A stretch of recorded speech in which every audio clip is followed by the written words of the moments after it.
male candidate and a female candidate. Kati omukyalo yali kalayini kenga kampi amazima. Ng'omwami oli aleka yali wa DPX na boogera nga layini ye empanvu. Kati akulira ebyokulonda wasted a lot of time ngali wakati awo ninga tabala. Wayise dakiika ntono kabangali ya poliisi nejja. Omulenzi ono yadde akulira ebyokulonda n'alangirira. Naga nti omukyalo ono ayogera amanya ge yawangudde. N'alidduka n'ayingira mu kabangali ya poliisi. Kabangali ya poliisi omukyalo gwe balangirira n'agituula emabega. Nevuga n'egenda. Ebintu nga bino si position ya penga government. Era eyo si position ya President Yoweri Museveni. Naye eriyo abantu abasinziira wansi eyo ne bakozesa poliisi ne batulabisa bubi nga government. Nakirabidde ku mawulire agamu ku TVM nga bakiraze bwe batyo. Nga temulimu AI. Nga nti ekyo kibi. Abakoze ebyo bwe bityo mukola bubi. Naye waliwo abalonze abantu baabwe mu butuufu. Nze Bukeri nja kuwa ekyokulabirako nti twagenza okugenda mu kalulu ku lunaku olwo nga nina ebifo 566 mu districts 6 unopposed. Ebyalo 566 nga birina bassentebe BNRM nga beewandisiza bokka. Kyokka ekyo kyabadde ne mu Kampala, nalabye Lubaga wano ebyalo 6, nalabye Kampala Central nga mbemu ebiri ng'abantu abalala tebasobodde kufaayo budde ku college. Akati fe obuwanguzi bwaffe mu kalulu keero si 1. Kubanga yadde ebyo byabaddewo nga bwe nkinnyonnyodde. Ate ffe gavumenti yaffe twanguwa mangu okulaba ensobi kibula tusigaddewo ebbanga ddene. Kye tulabye nga si kirungi tukyogerako. Yadde ng'ebyo byonna byabaddewo abantu bakoma kukyogerako kyokka. No tubikolako. You don't provide the solution. Balinze solution. Solution era omuntu yafunye ulwa 20 ng'oli afunye 2 ate balangirwa 20. Simanyi oyo bwe bwakomye. Naye oyo omukungu w'Electoral Commission ne police abantu baabirabye ndowooza banaatunnyonnyola byakomyewa. Nalabyeko ne Nansana wano kandidate omu wa NRM babadde basatu nga ye yasembye ate gwe balangiridde. Walabye ku layini zaabwe.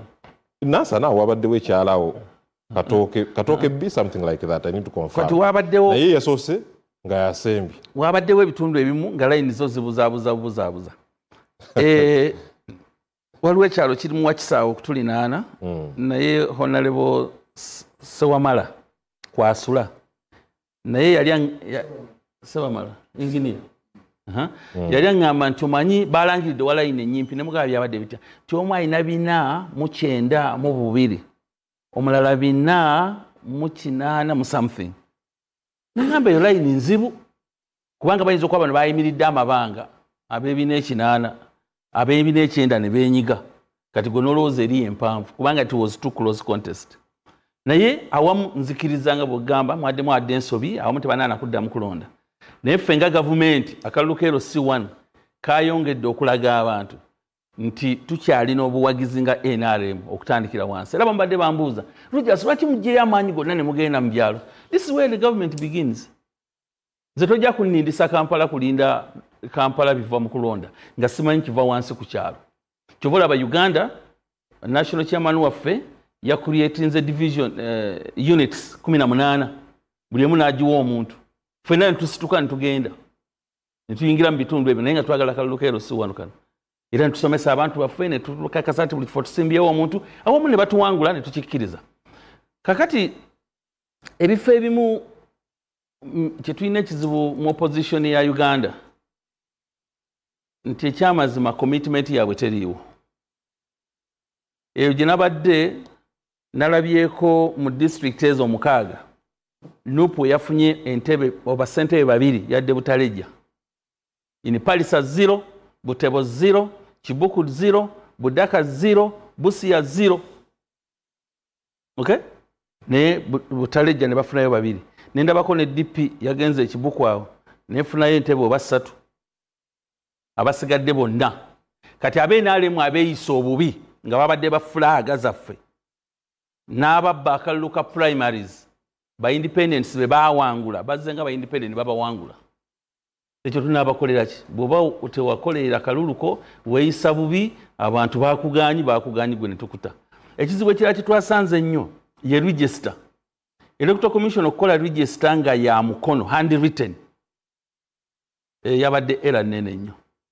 twandibaye tukoze obudde obumala ne tufulumya register kati ne register wadde osobola okusaza n'oteekawo omuntu kubanga bya bwino bya peeni ekyo kyabaddemu ekizibu kinene naye abateewandiisa be basinze okuleeta commotion mu kulonda kuno nti abantu babagamba nga mugende mwewandiise ne batagenda nabano abeesimbyewo abamu baza okukuba leeti kuba bandikunze abantu baabwe nagenda beewandiisa naye nabo ne batakikola kati ali ku lunaku lw'okulonda ne bajja nga tetteeka ligamba nti gwe wekka ali mu register gwo weesimbawo gw'olondebwamu akakiiko k'ekyalo bali 11 nga balina kuva mu mmwe kale abataano abana babaddewo naye bano 6 kyabanadde alina okulonda nekyo ebizibu ebyo ebimu tubitunuulira abantu bavumiridde nnyo abamu okusimba mu mugongo naye tewali kalulu kasinga kubeera fair nga ka mu mugongo kakuwa instant result nti omuntu agenda n'agamba tugende mu ballot paper ne opposition yatukabiriranga nnyo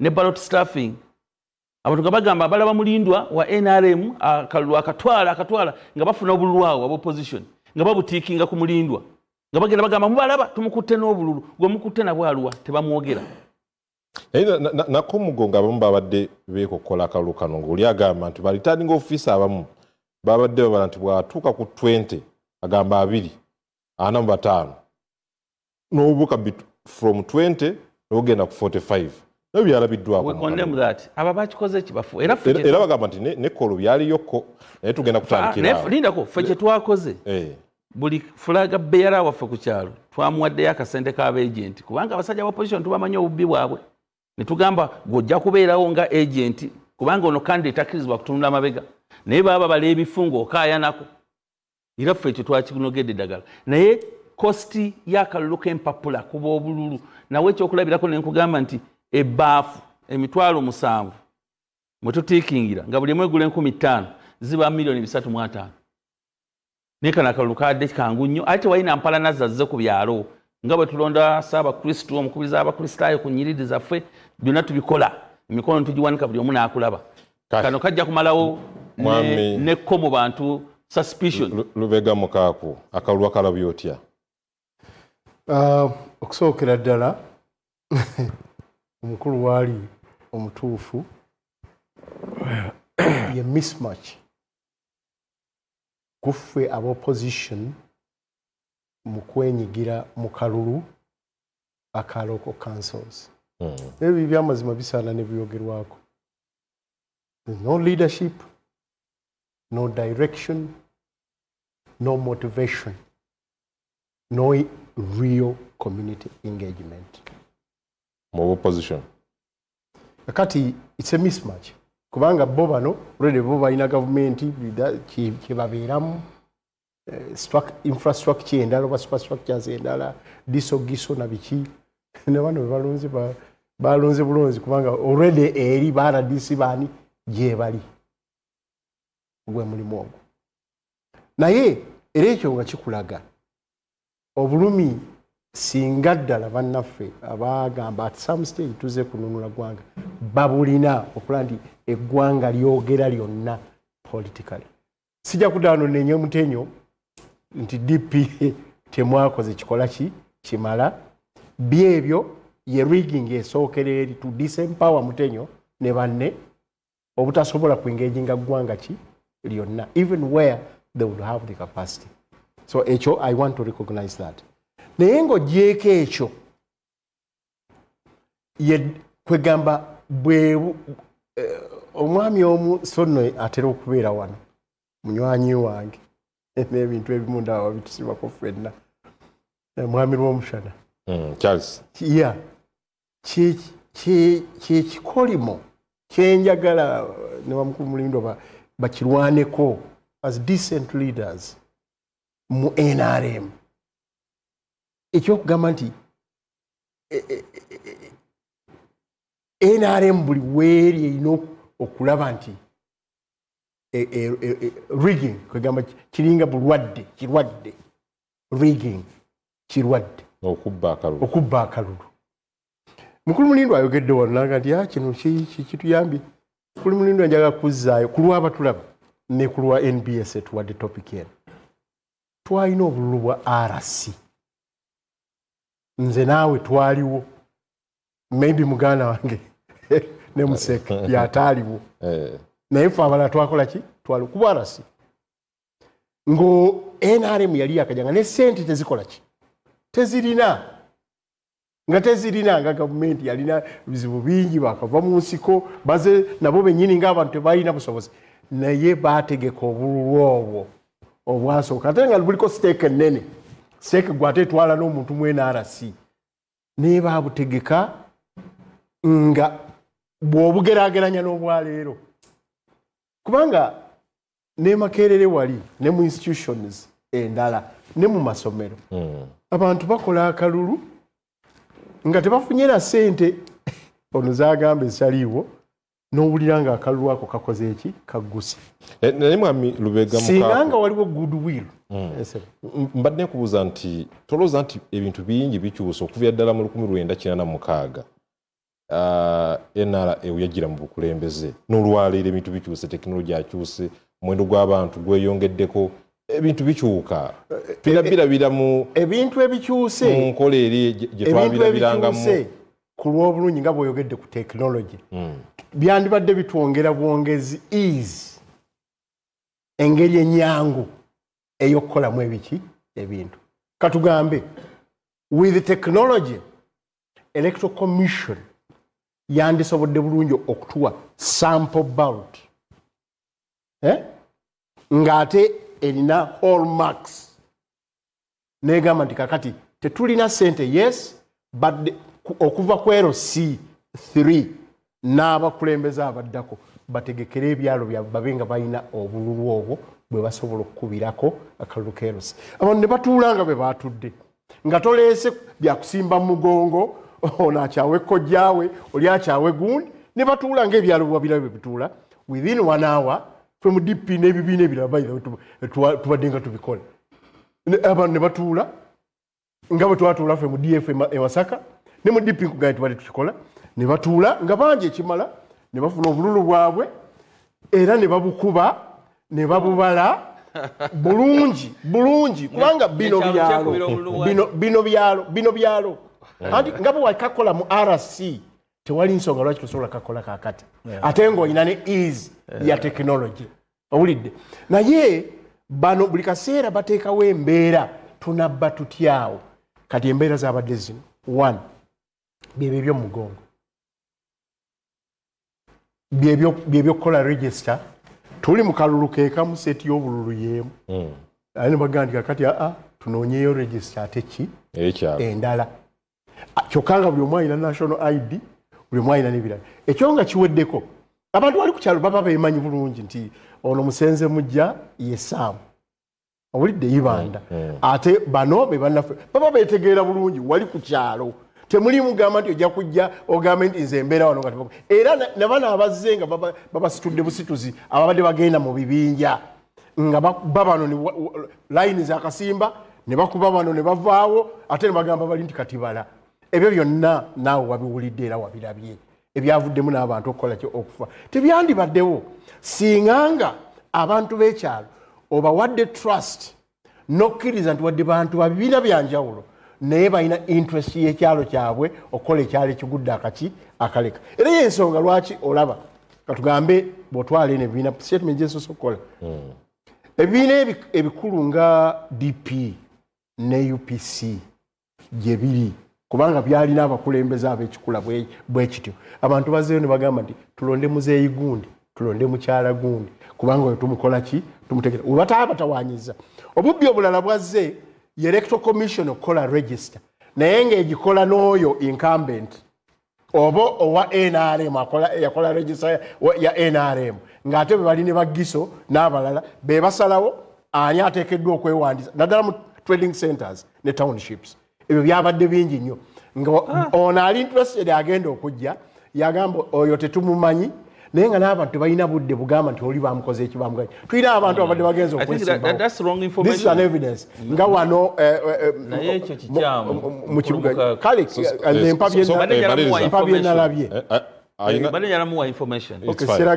akakiiko k'ebyokulonda kalonda abantu ku buli kyalo abawandiika era ne balagirwa batuule mu bifo by'olukale bawandiika abantu kakati tewaaliwo nti NOP oba NRM oba DP tigojja okutwala abantu so baba diso ba tebali involved bagiso ba RDC tebali involved mu kuwandiisa abantu bw'aba yeetumiikiriza ne yeeteeka mu ekyo he did it illegally ne electoral commission yabadde ne ba registrars baayo ku byalo kati what was regarded as illegal ye electoral commission kubanga yo omuntu agimanyi nti erina eddoboozi naye nga ye ate gwewuliriza okusookera ddala ye incumbent owerosi gwe bagamba oyo yamanya abantu abali kuno naye nga atali interested naye interested party mugenda okukola ki okwesimbawo mbyanguyiriza ekyo kya disenfranchising buli incumbent yabadde candidate wa NRM abantu babadde so busy mu kumanya register eno bwegenda okukola ki okubeera era nga yamanyirawo nti abantu bange kati nina 65 ku bantu ekyenda abagenda okujja ekirala gemaanyi ge bawadde police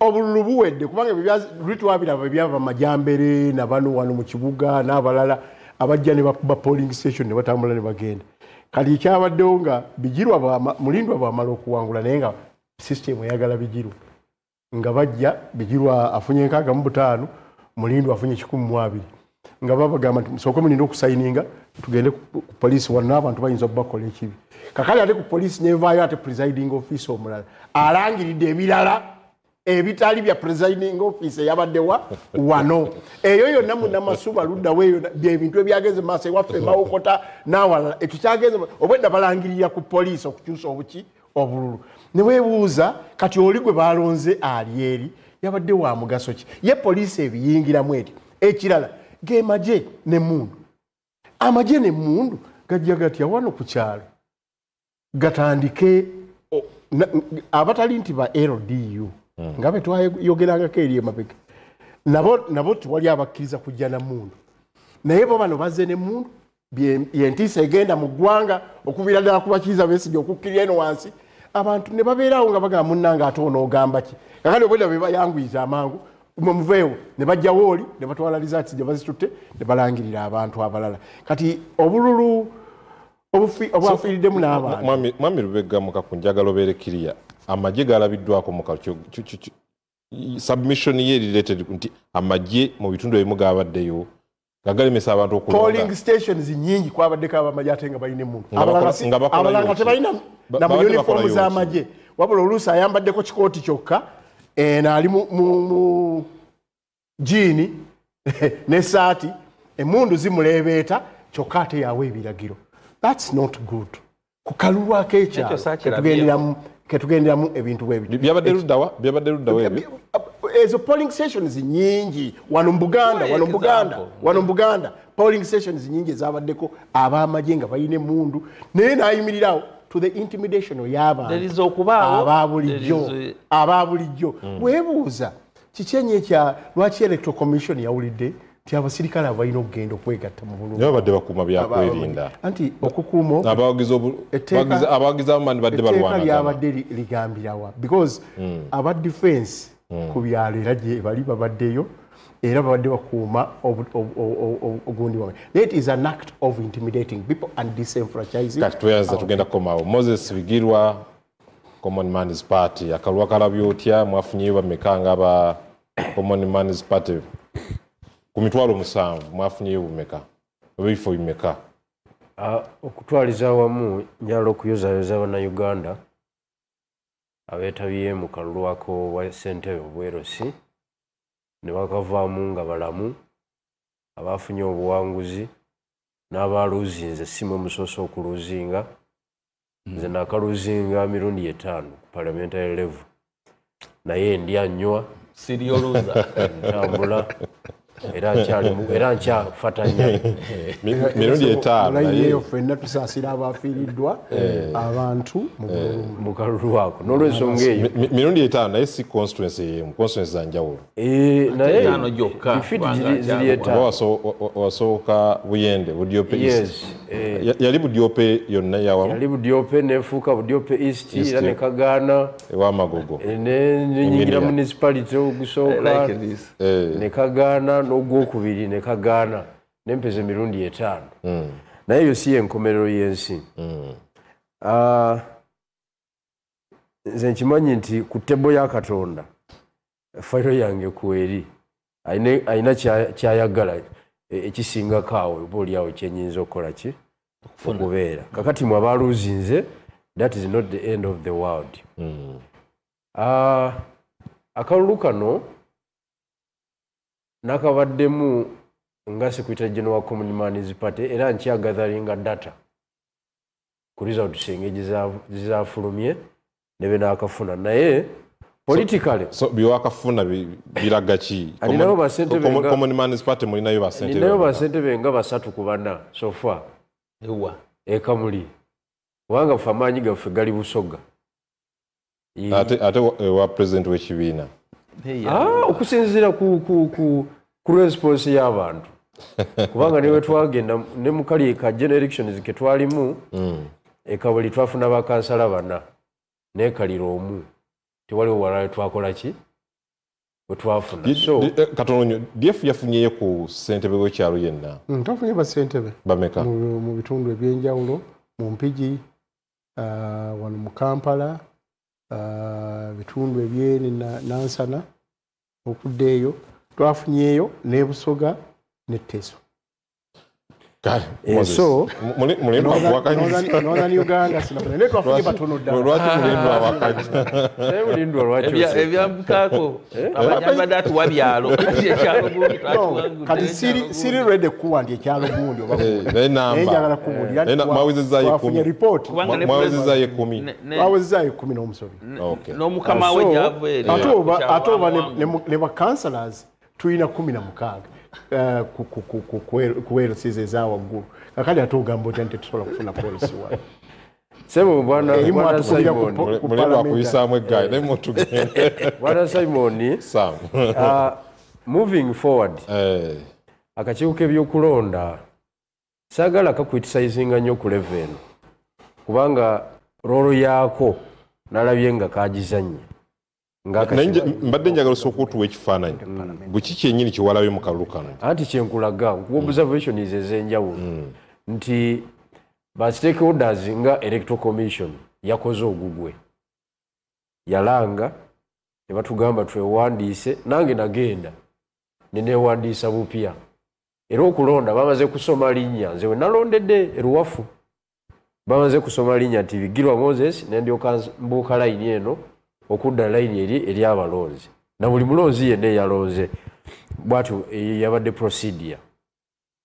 kati njagala okugamba abataka abantu ba bulijjo nti banayi muweeyo obuvunaanyizibwa ku nsonga z'eggwanga ojja kujja obuguumirire ku lunaku lw'okulonda naye nga tewafaayo kwewandiisa ffenna twasacrificinga obudde obutonotono ne tugenda ne twapudetinga register eyo abalala ne beefuula bize ekyo kyabulabe ekyo kyabulabe mukkirize gavumenti buli lweranga nti waliwo okulonda oba kunaabeera kufu oba kunaabeera kwa mankyolo tusooke tukwetabemu mu bungi naye abantu bajja mu kwewandiisa ne bawandiisa abalonzi wali bawandiisa abalonzi nga 4 naye mu kujja okulonda abantu batanizapu abantu nga2,000 naye ate nga bonna ba mu kitundu abo naye ogenda ogira bwe batiga ku register tebeewandiisa so eyo fault y'abataka abataka mufuke babuvunaanyizibwa mu ggwanga lyammwe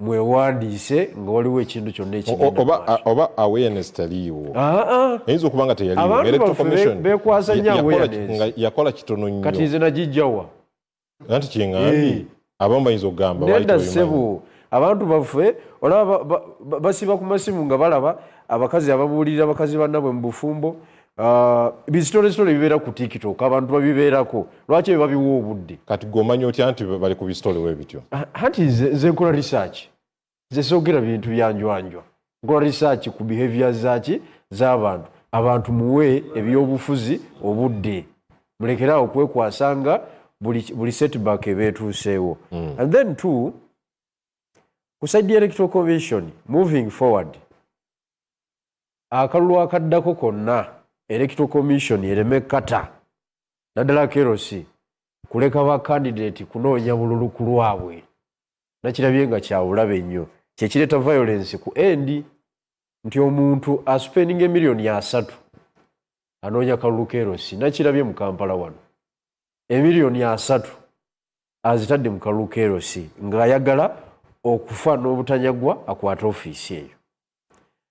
Singa Electoral Commission mu baofficers bayo ba registrar abo bafuna ekifo abantu we bakungaanira buli zone ne bagikubamu laareegi oba olukiiko olwo olw'ekyalo bakandidate ne bajja ne beeyogerako awamu kampeyini eziba nga ziwedde okusinga kati gogamba nti kiba bete Electoral Commission yanebadde econsideringa ne wabeerawo joint campaigns kwerosi ne tukuba olukiiko lumu awo abataka bamagiganye ne tufumula ebigambo abaagala obwa ssentebe naye ne mwenale mu byalimu okunoonya akalu ka baflag bearer ba MP naye kyagaana NRM eyinza okubula control kubanga ng'ekibiina wadde newankubadde kyekiconstitutinga gavumenti naye kiyinza okubula personnel esobola okumaaninga buli zooni.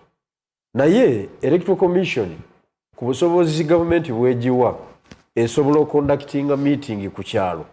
Meeting eyo nevaamu ba candidate abantu twewale omuntu okuspendinga miliyoni za 3 ku 4 nga ayagala bwerosi ate tugenda okutuuka ku layini ng'abataka bagamba ani amuwa akalulu oyo sente bwe twalidde bwabwerere kati ye n'akozesa obusungu bwa expenditure n'atandika okutabula akalulu. Ekyo ndowooza nti kiyinza okuyamba. Then ku saidi yaffe NRM of course yakukumbye bukukumbi naye factors nyingi ezigiyamba okukukumba. Bwe nakoma okubeera wano nakugamba nti nga Common Man's Party strategy yaffe esooka twagala kukwata waggulu. Buli lw'okwata waggulu wakuyamba okumobilizinga wansi n'okunywezaayo. Era ne General Museveni naye okuteekawo obululu module eyo kubanga waggulu yakwatayo n'anywezaayo. Kati tosobola muganda wange kubiisa nakalulu kerosi wano n'okajjayo nga tolina gavumenti kubanga money power eyo eya mobilization oyinza obutabeera nayo naddala mu narrow space gye tuoperatingiramu nga political parties tosobola. So NRM ejja kujja wano ekuba ekifuba agambe twakukumbye bukukumbi naye factors ezibayamba okukukumba nyingi nnyo nga ziri muno okunarrowinga space from tuoperatingira okitegedde. Kakati ku ludda lwaffe nga ba actors ab'oludda oluvuganya siri musanyufu kibi nnyo okubeera n'ebyobufuzi ebitaliiko pulaani ne tubeera mu ggwanga ffe abaagala okukwata gavumenti naye nga tetulina pulaani kuba ye General Museveni bwe yali agala okukwata eggwanga yateeka factors ez'enjawulo ku mmeeza n'aweeyinga eno n'eno nagakangene mu kalulu k'ekinaana nzijeyo cause of action entwale mu kino kyengenda okukozesa okukwata power n'akyakiivinga okiwulidde. Naye ffe ne tuzanya ebyobufuzi ebyekyana ekito tetusobola kugenda mu kalulu konna nga tetulina pulaani. Nawandiika dokimenti yange ya miiko 4 nenjiweereza ba stakeholders mu opposition ne mbagamba tewaliwo kibiina kya byabufuzi mu Uganda kirina busobozi okumaaninga buli nsonda ya Uganda zooni 7,400 mu ggwanga lyonna tetulina busobozi bwa kintu ekyo. Tugabane zi region kubanga aziwitooko naawo bw'ogenda ku headquarters za UPC mwami Jimake najja kugamba nti ninayo bakyamani berosi ate abasinga ku betwafunye wano mu central olw'ensonga nti region ya Lamu yagikwata ayinayo ababaka 12 ayina infrastructure ez'enjawulo tatawaana na walala. And I told my colleagues nembagamba basebo ne banyabo National Unity Platform toyina busobozi bunoonya kalulu ggwanga lyonna toyina busobozi bwesimbawo buli muntu buli mu kifo ne kubwe mumpi bwokka tosobola. Mwami DP kyekimu era kati naye mwami DP ali awo mwani ali mwaki oli awo olwa Robert Mao ne mu Buganda mwali ssebo n'embaale mu Buganda yajjayo Oliver Sebamala ajja kugamba najja byange ba Kennedy Mutenyi baabano okiwulidde Ebukedi gyali njogera ku bakulembeze abalondeddwa anti era tulinayo MP owa DP Ebukedi ate kisoboka ekyo Dr. Siranda ate alibadde mu manyi wayala si mubaka oyo akalulu ke sebo si mubaka parliament oyo yamala kutapinga ate ku masanyalaze gani omukulu kamulindwa yamala agenda ku bibiro ery'ejjinja n'alyoka awaguza otherwise yenga nakuzina ate omudumu yagutunuzizza mu bata is just objective strategy nze ginalindeese nga maliriza yali egenda kutuyamba answeringa these gaps ze tulimu olwaleero nti NUP oli luddawa osobola Buganda baani ba stakeholders abalala abali mu Buganda nti ba DF mwebali basobola wa Busoga nti Masaka mu maninga awo Mbararani asobolayo nti gye n'omuntu ovantunga mu headquarters ziteeke Mbarara newandibadde mpagira kyagamba fene wali okulinala State House wasingodde ekigumu ero sitwagiwangudde eya muganda wa mwami Kakembo okitegedde kulwa cooperative advantage ya Kakembo ng'abadde omubaka waawo and olaba nga mulimu cases eziri special ze musobola okunegotiatinga naye NRM twagirese etusinza money power etusinza personnel etusinza sente etusinza network naye ate ffe tulina plan egyenganga kati eri waffe Busoga NRM yakukumbye nga bukukumbi ninga abanna singa tubayi tutudde ne tugamba nti Mwiru Salamu Musumba Bigirwa Bamululezi Manjeri Kibakutika Dr. Batuwa baani ne tukola strategy kulwa Busoga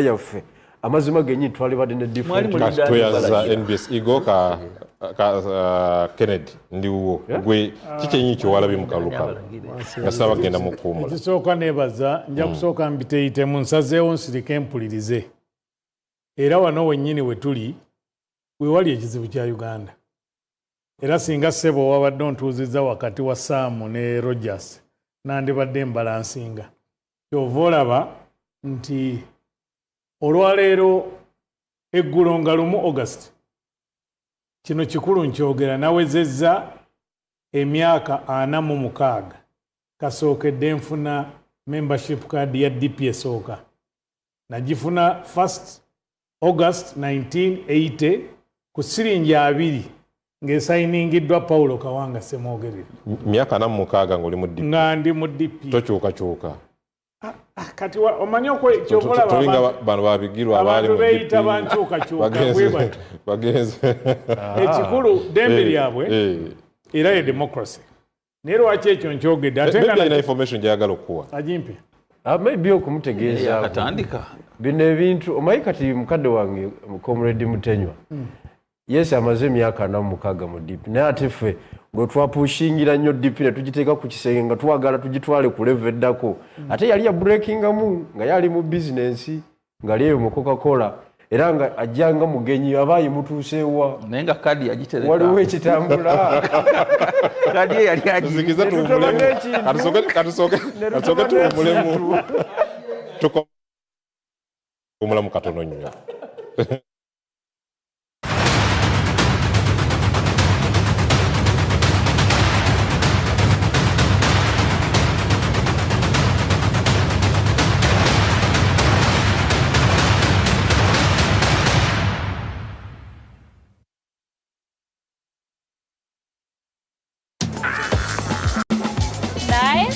Nyabo.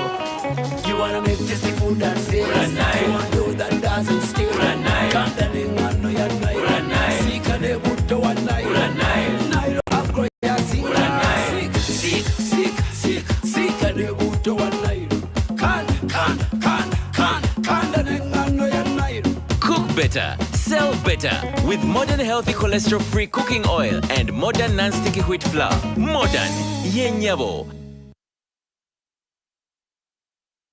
Teko mukaweefube waffe owalinnya step liiro fenna tulabe nti buli lugendo luggwa bulungi tusange ku mitimbagano omanyi nkyukakyuka gy'osobola okuleeta ng'okozesa hashtag yaffe hashtag linnya step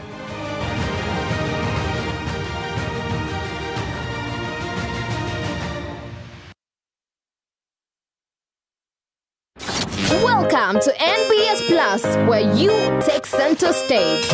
Be bold, be loud, be creative.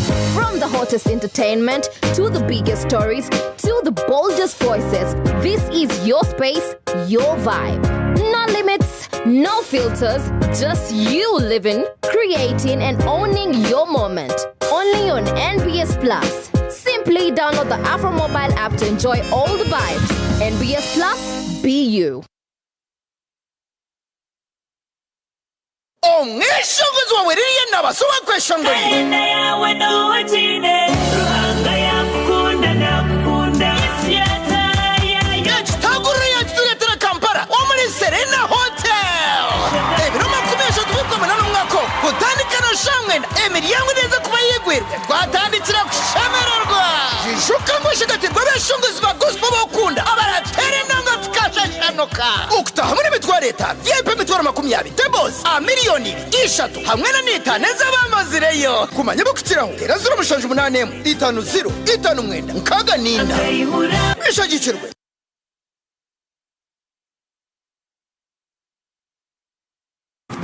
August 2026 is here! And Yada for Life presents Mujatu Sinze 2026 in Sima edition on Saturday 29th August 2026 at Imperial Royal Hotel with a lineup of heavenly voices and ministers. Are you grateful to God for what He has done and accomplished in your life? Do you have a reason to ultimately thank God for? Get your deluxe ticket for 30K, gold for 50K, platinum for 100K, and the table at 2 million. Doors open at 4 p.m. Buy your ticket at Unique Uniforms, Uganda House, and at House of Rest, former Fidodido. For bookings and reservations, call 0760-595-316 or 0708-766-536. Mujatu Sinze 2026 Nsima edition, and proudly sponsored by Yuga Tunes, Afro Mobile, Yuka TV, and NBS Music.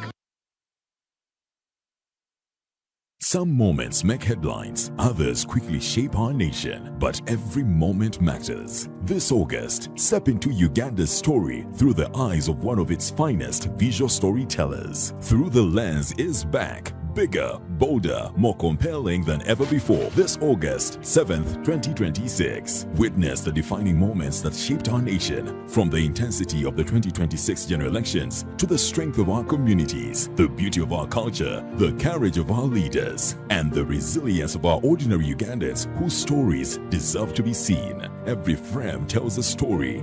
Through the Lens, Season 2. Experience Uganda's stories, one frame at a time.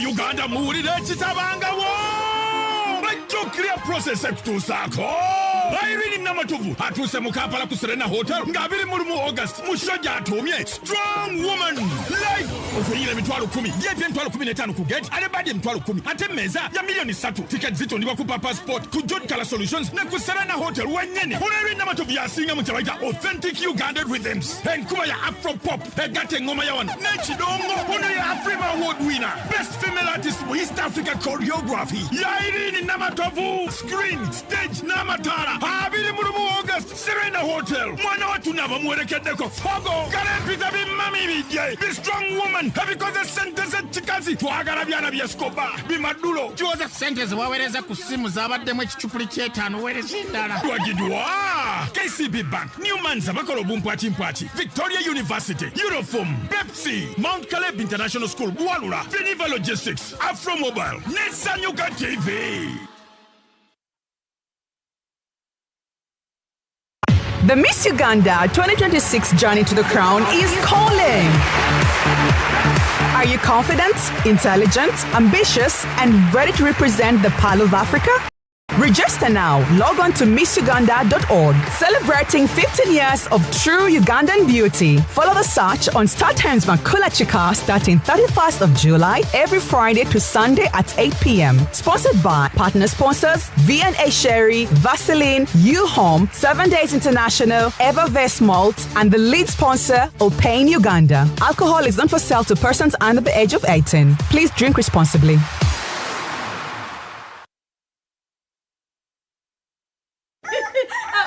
Nawe yogera ni anti wo. Hello auntie. Akasente nakafuna. Bala muri kibitirizoke eroke yana. Wenda twinga MTN yongeze dakika 3 kasitogula dakika wagati wesawe endala esawe biredo kuncho.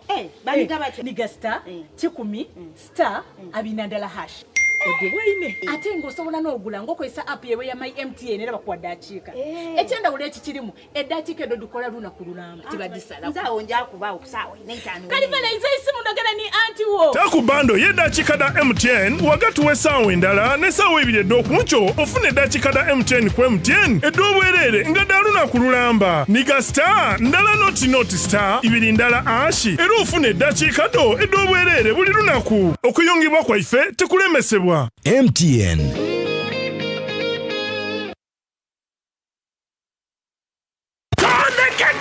Festival ya King Saha!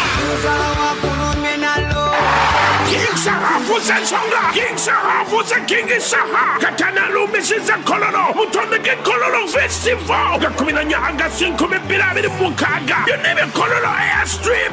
Hokinge mtwale bidi! Yepe mitwale tano! Emeze ya mkande musatu! Waluwoina yobu tano! King Saha beko wale!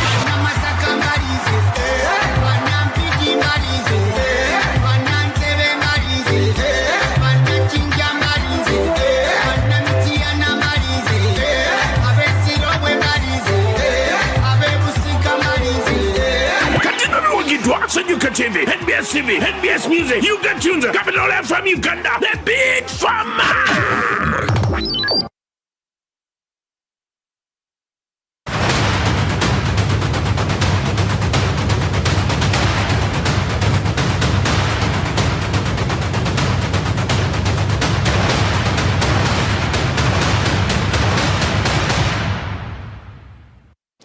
Kati kulikayo mukuumula okyali ku NBS Eagle ndi Samu Ibanda Mugayo mu studio zinina Kennedy Mutenyo okuva mu DP Rogers Mulindwa muna NRM atera muna Eagle nina Walter Lubega Mukaku okuva mu DF atera yesentebe wa DF mu ggwanga songa ne sabandisuwa Common Man's Party abolusania Moses Bigirwa naye mwali mu studio tunulira akalukana akebyalo akabaddewo nga balonda basentebe b'ebyalo badde wakende Mutenyo ndowooza tugende maaso webale nnyo era kirina kyogedde eky'emyaka 46 okulaga nti okyayinza okubeerawo mu byobufuzi by'eggwanga lyo ng'abantu bali oli predictable bagamba oyo wa kino because tulina abantu bangi abamu baava n'ewaffe nti babayisa bubi ne balagawa era ne babayisa bubi ne balagawa era ne abamu kati ba independent n'abalala so nze neenyumiriza mu consistency nti omuntu ne bwentambula ku street n'oŋŋamba oyo Kennedy Mutenyo wa DP neeyongerako kilo nga 2 and I'm proud of that ate siri mu DP lwa kinyumu naye n'abamu b'ogamba gye bagenze bafunyemu kankuwa ekyokulabirako President Museveni yali mu DP singa yali kusigala mu DP olowooza yandifuse president anti kati kiki si bw'agamba kyekituufu mwayi Mulindwa tuwa information akyogera bulijjo era awana ensonga lwaki yava mu DP nga temwongerako era yagamba we yagireka obutatawanya mukulu Mutenyo era mwenyini agamba President Museveni ye DP point endala evaayo nga gy'oggyeeyo nti kyo tukkirize nga bannayuganda time y'okuyisa obubi yeenevaawo ddi kubanga oli bw'abeera nga tulina abaana ky'omwana yali wange ne murepinga n'agenda ewoono nayo n'amurepinga n'agenda ewooli n'afunirayo obuzibu why can't we say rape for never naye ate honero Mukaku kyagamba ali nakyo kikyamu gwagenda buli kiseera gy'olaga olaga wechenjawulo kumanya I rather stay with on Aristaka ne kadi ya DP for 46 years there's another point why do we use political rapacity Kennedy amalizi submission ngentese nabalese ne mutese era nedda nekano genda nako katono nnyo yalokukiriza yali badde crisis y'amaanyi nga tukyali mu DP human resource yonna yavaayo eba kubanga yasigalayo owekitiibwa Nobert Mao n'agamba nti agenze kola ndagaano ne jjajja fenna nga tuli eyo kali badde kaseera kazibu nnyo akati ekyo kirowoozo kyo naye sebo nja kusaba kali badde kaseera kazibu nnyo mukakane atalina lupapula na kalaamu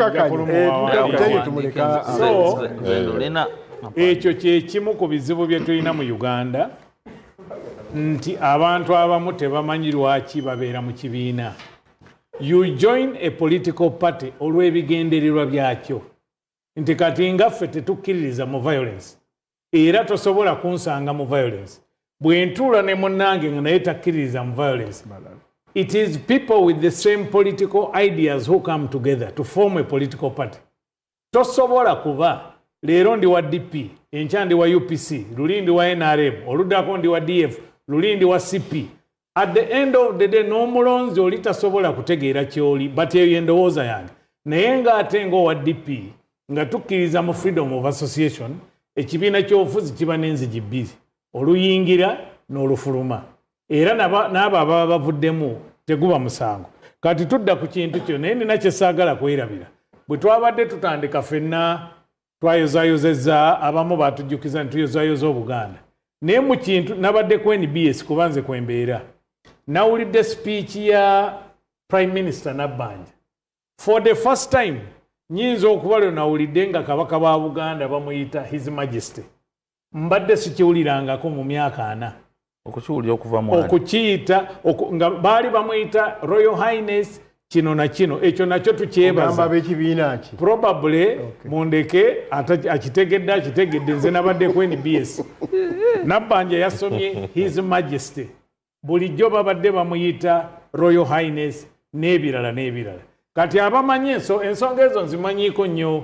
Maama wange yakulira mu lubiri lw'Ettoolo era ebintu ebyo mbimanyi. Waliwo enjawulo oli lwaki akuyita His Majesty ne Royal Highness naye if there is a change of heart let us hope for the better. So what is the difference between the two? Of course kakati eyo sijja gendayo kamalirize kino njagala n'okwogera gwenga munnamawulire yakwogera ku kintu kimu nti sebo mu zooni gye bayita muswangali zooni Makindye West oba East Makindye eno eyegundi Makindye East mu zooni chairman waffe Dr. Mayambala mwava mukulu mulindwa mwami Gabula Emmanuel yadeclaringiddwa unopposed nammwe temwataddewo Makindye wano.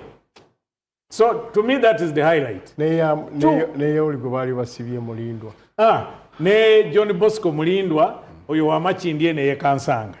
So nze bwe ntunula sirina ne wa muganda wange Solomon Serwanja tebabadde na candidate wa NRM. So they were no independent. Eyo si headline. Awamu we twalese twabadde n'enkolagana n'abantu abo. Akati enkolagana yaffe ne DP ogimanyi. Gwe mbuliro wa Nuupu. Oli abadde wa Nuupu. Tulinaawo. Ndoze kyala bakiyita bamutakudde. Mukono. Eyawangudde wa Solomon Serwanja wa independent. NRM yandi na capacity. Babadde no independent omulala. They know wa Nuupu. Bonoonya ekyalo mu Uganda nga Nuupu yakiwangudde tufinaawo candidate.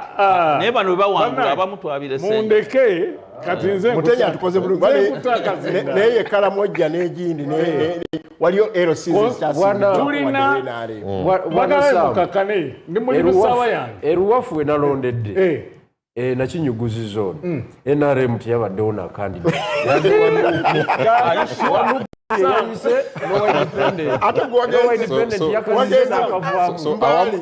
awamu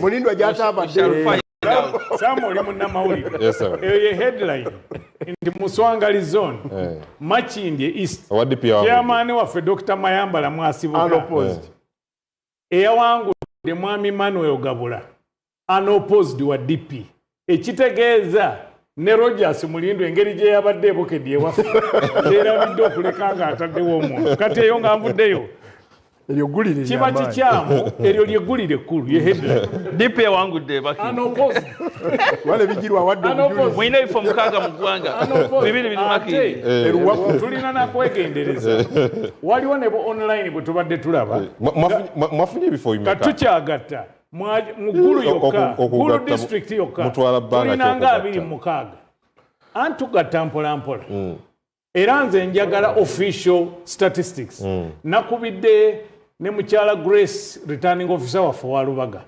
nangamba bakyakompilinga naye aba DP nga bwe mubadde muwulira wano bawangudde eno n'eri message eri mu kintu ekyo era gye twaliko abamu nti abantu baffe temuggwamu maanyi kiririza mu kibiina kyo ne bw'osigala ng'oli weka nga Bagirwa bw'agamba ajja kutuuka tulina MP Mwacholi Aswa County eyali eragana nkumu Honorable Patrick Okelo Nguti yali agezezaako akalulu emirundi ena ku luno lwe yawangudde President wa Senegal oli omuzeeyi Abdoulaye Wade yakanoonya emirundi 7 therefore tulina kulemera ku nsonga because oyimirirawo lwakigendererwa ekiri mu kibiina kyo kaakati tetulina kusuubira kyanjawulo ne mukwano gwange Stella Kiryowa yava waffe mu DP mu UID yawangudde obwayiyala ne bigaana ne mu NRM ne bisooka bigaana yakesimba emirundi 5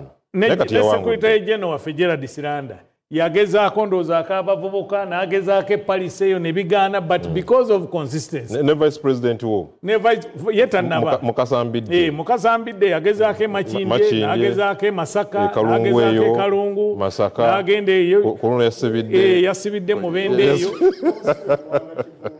ne Muwanga Kivumbi Kawempe eno ekyadondo East Kira Pakalo yagenda e Butambala naye tegwasooka te Pakalo yawa ne Mukaako yennyini Mukaako nawe yali awangudde tugamba ate abaawa ono yali mba serial losers no so national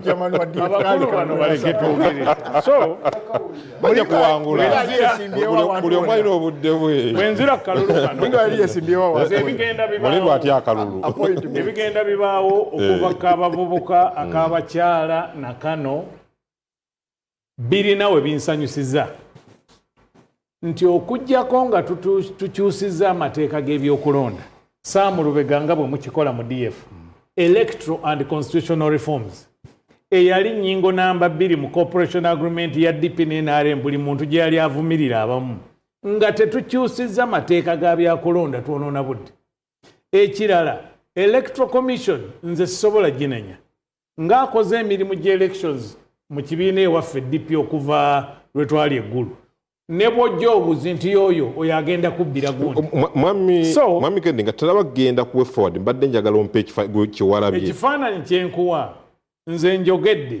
ekyabaddewo is what I expected kubanga nze nsula mu Lubaga awo NRM okuwangula ebifo ebingi yes first of all ne power of incumbency nti bali mu buyinza waliwo n'abantu abamu abakutte tiketi z'ebibiina ebimu not because by'ebibiina bye bakkiririzaamu but because balowooza bayinza okuwangula kaakati bwe njogera ne ŋŋamba nti njagalawo ekyokola nze nagenda ku Friday by the way gwe mulundi gwange ogusoose okwenyigira mu kalulu ka LC nali sikikolanga kubanga nali sisuubiramu kalungi naye nagambye kaŋŋende ne ŋŋende ewaffe mu zone ayo y'okukyaki Kabusu zone nenewandiisa naye nina gye natambuddemu because nze njagala nnyo okuexperiencing ekintu Sam bwompita wano njogere from a point of knowledge nina newe natambudde awalala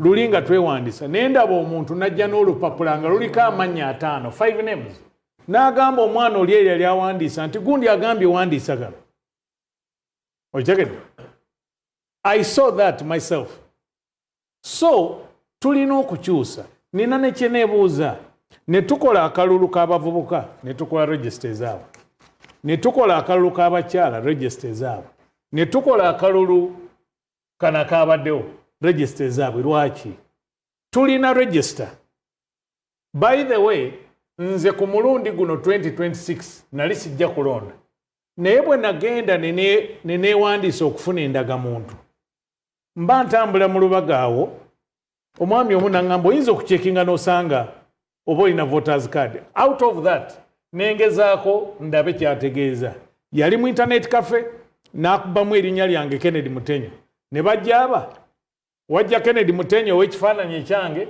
ne Mutenyo Kennedy ekifaananyi kye saategeera n'aŋŋamba akaakati teekamu birth date ne nteekamu date of birth 15th Feb ekyange ekiri ku ID ne kijja ekyo ne kindaga nti buli eyali yeewandiisizza okufuna national identity card yali automatically ku voters register. That never came out very well.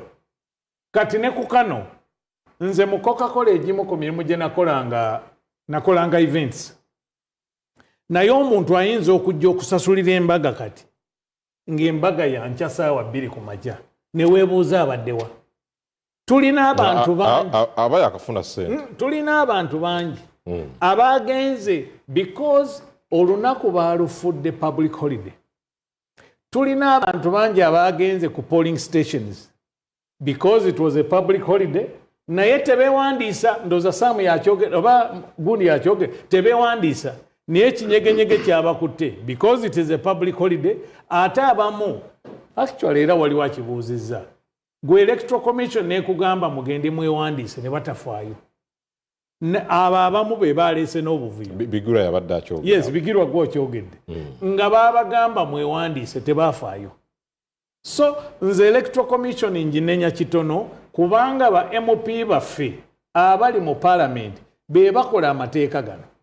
So you cannot tosobola kukwata nyanya na butungulu n'ofuna ne kiro y'ennyama ku butcher n'ogitwala eka omukyala n'akuleetera nti nze mbadde nsuubira nkoko because ingredients ezikola free and fair election teziriiwo. Ekisooka tulina register eyo ebeeramu amanyago ekyalo date of birth na buli kimu. Bwe twandibadde tulonda akalulu k'abavubuka aba electoral commission bandibadde balaba nti ozze ne national ID esoma myaka emeka ne bakucekinga n'okolaki n'olonda nga muli mukaabakyala bwe baba bakubuusabuusa ne bakugaa tugendeko mu kasenge tukakasa oba oli mukyala n'ojja ne national ID mwoli but handwritten registers abantu abamu bazze ng'alowooza engeri gye yalonda mu kalulu ka January na kano mwali ne mukabakyala n'alabyeko ekyali kimu nga waliwo abasajja abambadde gomasi namu nga bambadde biteteeyi bagenze mu layini ekyo byabaddewo tewabirabye kampe ekyokulabirako ekirala ekyokulabirako ekirala Rogers gwakyogedde babaddewo abantu bajja ne basimba mu mugongo bwe bamala okusimba mu mugongo oli bw'atandika okubala bano ne balaba nti ono agenda bawangula bali beegatta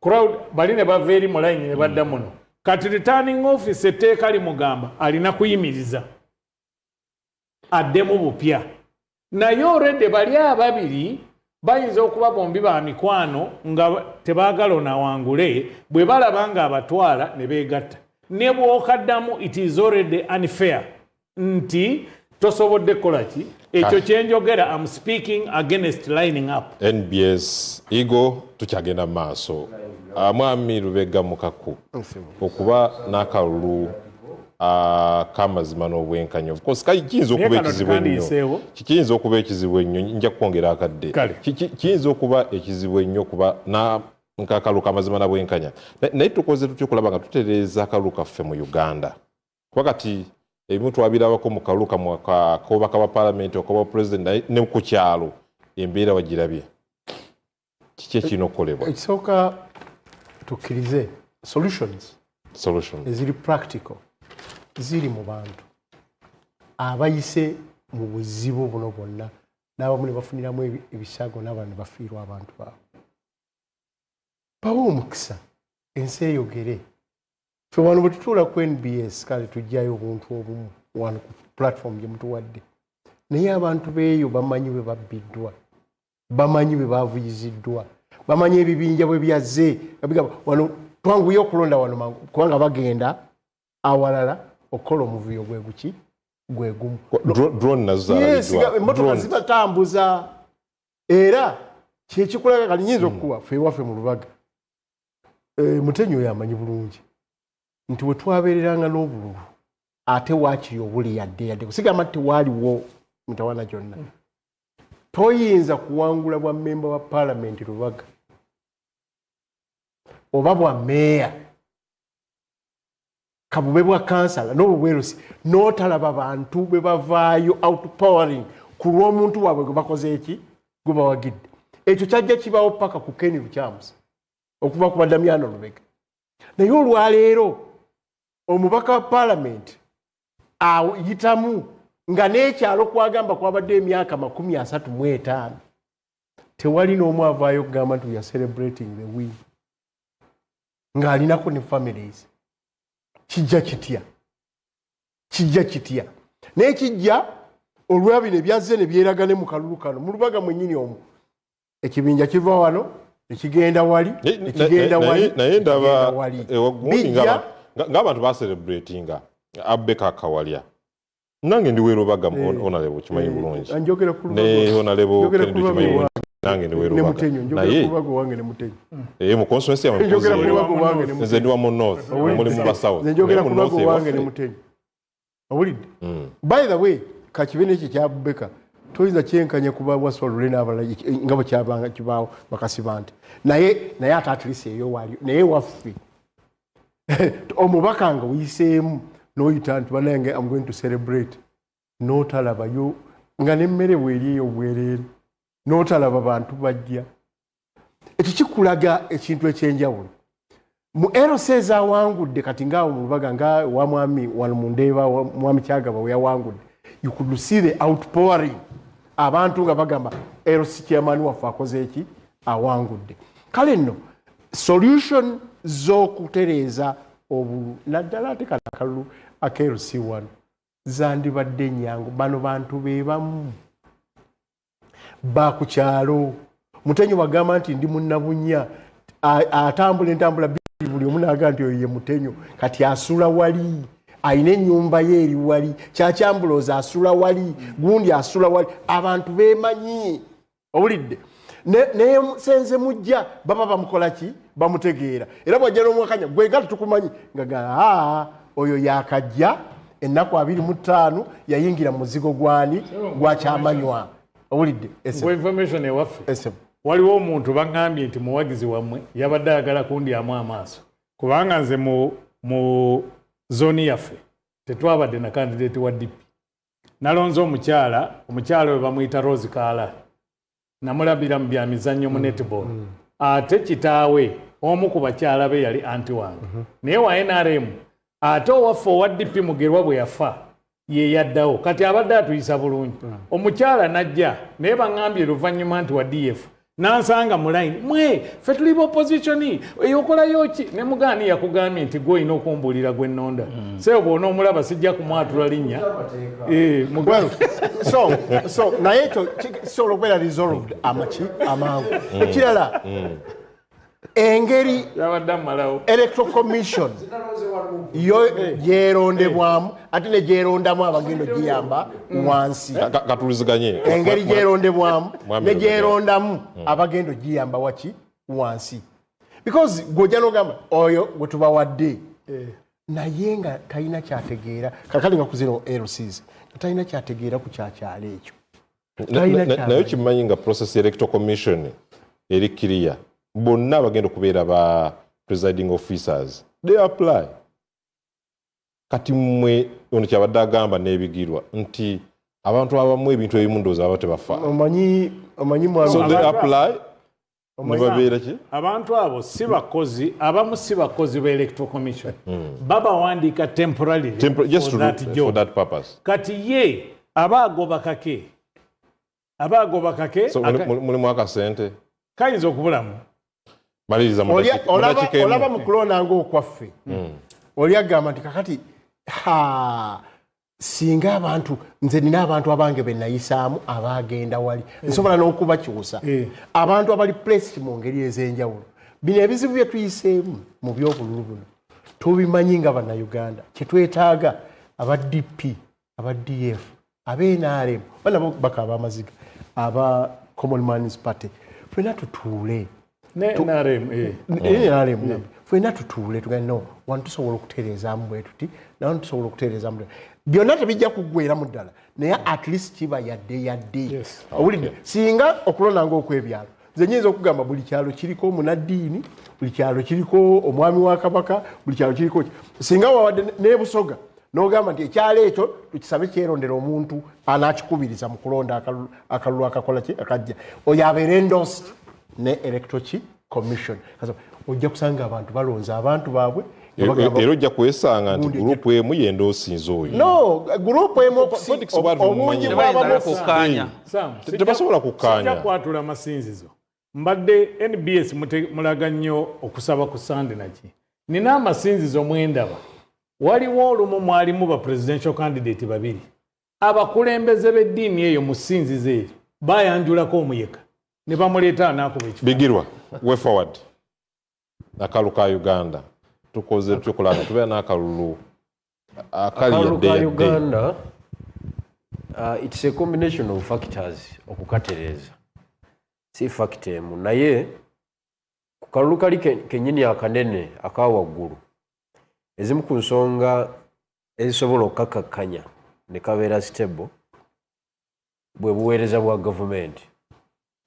kye bayita service delivery olw'okuba waliwo obuweereza obukyamu obwa gavumenti fe abeesimbawo tugenda ne tuvunaanibwa emisango gya gavumenti gyetakoze buli kintu abalonzi n'obatuukamu ne bakivunaana ggwe owa common man's party azze okwesimbawo era n'omaliriza nga bakugambye nti naawe gy'otugamba nti ogenda tukolera tolina byogenda tukolera ffe tuwe kyozze nakyo ebisigadde tunaabiraba abantu nga teboogera ku issues ezireeta abakulembeze okwesimbawo abantu nga baba baagala bagabanirewo mu kampeyini awo ate buli candidate ajja n'abawa kati ne weebuuza ani gwe bagenda okulonda kati bagenda okumaliriza nga highest bidder gwe bawadde akalulu mu mbeera oba alina obusobozi mu ekyo ekifo oba tabulina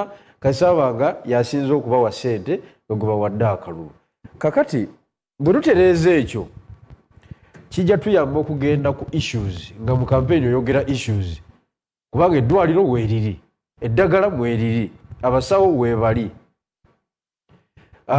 ekitongole ekiramuzi kooti weeri ku district ya chief magistrate abalamuzi mwebali bw'ogendayo ofuna justice kwegamba nga buli kintu kirina kiteereddwa gavumenti ng'ekoze omulimu gwayo ekyo kikendeeza pressure mufe abanoonya obululu waliwo abagamba nti ennongoosereza bano bannaffe abaddeefu bagamba era nabalaba bagenda mu kooti simanyi oba omusango gutandikibwa koddi okuwulirizibwa naye nga ensonga ya electoral reforms nze omu kubabadde mu ntalo omwezi guno constitutional court nze omu kubabadde mu ntalo z electoral reforms kuva 2005 buli kulonda kwe tugendamu so ekizibu kya Uganda electoral reforms nga ba Lubega we bagamba by the way electoral commission erina ogutabo ogunene ogwayisibwa I'm telling you amateeka agaliwo gokka gamala gasobola okutereeza ebyokulonda kuba twali tubaddeko wano nga polling station ziri mu balakisi Lukwago n'aleeta electoral reforms ne zifuluma ne zidda wabweru era wali emakindi ku military oluguudo lulamba balusiba okuva ku bitaala paka ngenda ajja ku Mubaraka wonna polling station ez'enjawulo out of the military twali tubaddeko wano ng'okulonda okwa president kwa lunaku lwanjawulo ne parliament nga president olumala okukwata ekintu waggulu na influence implementation yago bwe buzibu naye nga ne bona okola reforms ezifaanana zitya nga attitude ekyaganya okukyuka tewakiyinza kukyuka. Kennedy way forward ekizibu kya Uganda electoral reforms ekizibu kyaki tandikira ku nsonga yeeri mu ddakiika emu gy'obadde ongambye nti weetaaga eddakiika emu gimaliriza nja kugigatta bugasi ekikulu ekisooka ffenna nga Saamu njagadde nnyo bw'ayogedde Common Man's Party DF NRM DP NUP n'endala tulina ng'ogamba NUP azifuwe Anti eno kuba teriiwo. Sirwaka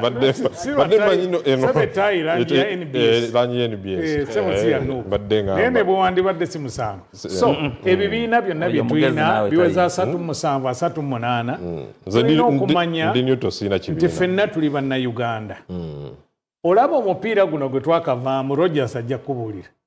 FIFA etuula ne reviewinga buli World Cup buli competition. Nejjanga ekyusa amateeka. Okitegedde? Kaakati tulina okumanya nti tuli bannayuganda tukole electoral and constitutional reforms. Ekisooka kyangu nnyo okugoba bribery n'enguzi bwe tukozesa enkola gye bayita proportional representation. Eyo etegeeza nti nga singa tubadde tugenze mu kalulu nga parliament erina entebe 100 ekibiina kyo kireeta amanya 100.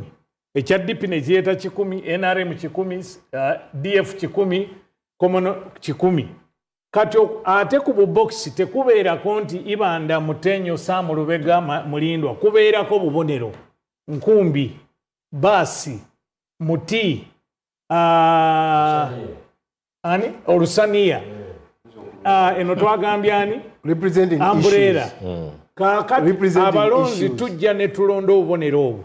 Kati akalulu bwe kaggwa Electoral Commission netuula nti ku bululu bwe mwalonze DP yafunyeeko percentage ki ne babagamba bweba yafunye 10 10 abasooka oba bano bafunyeeko 5 be 5. Kaakati ne bwe wabaawo omuntu ng'afudde oba ng'avuddewo tetuddamu by election.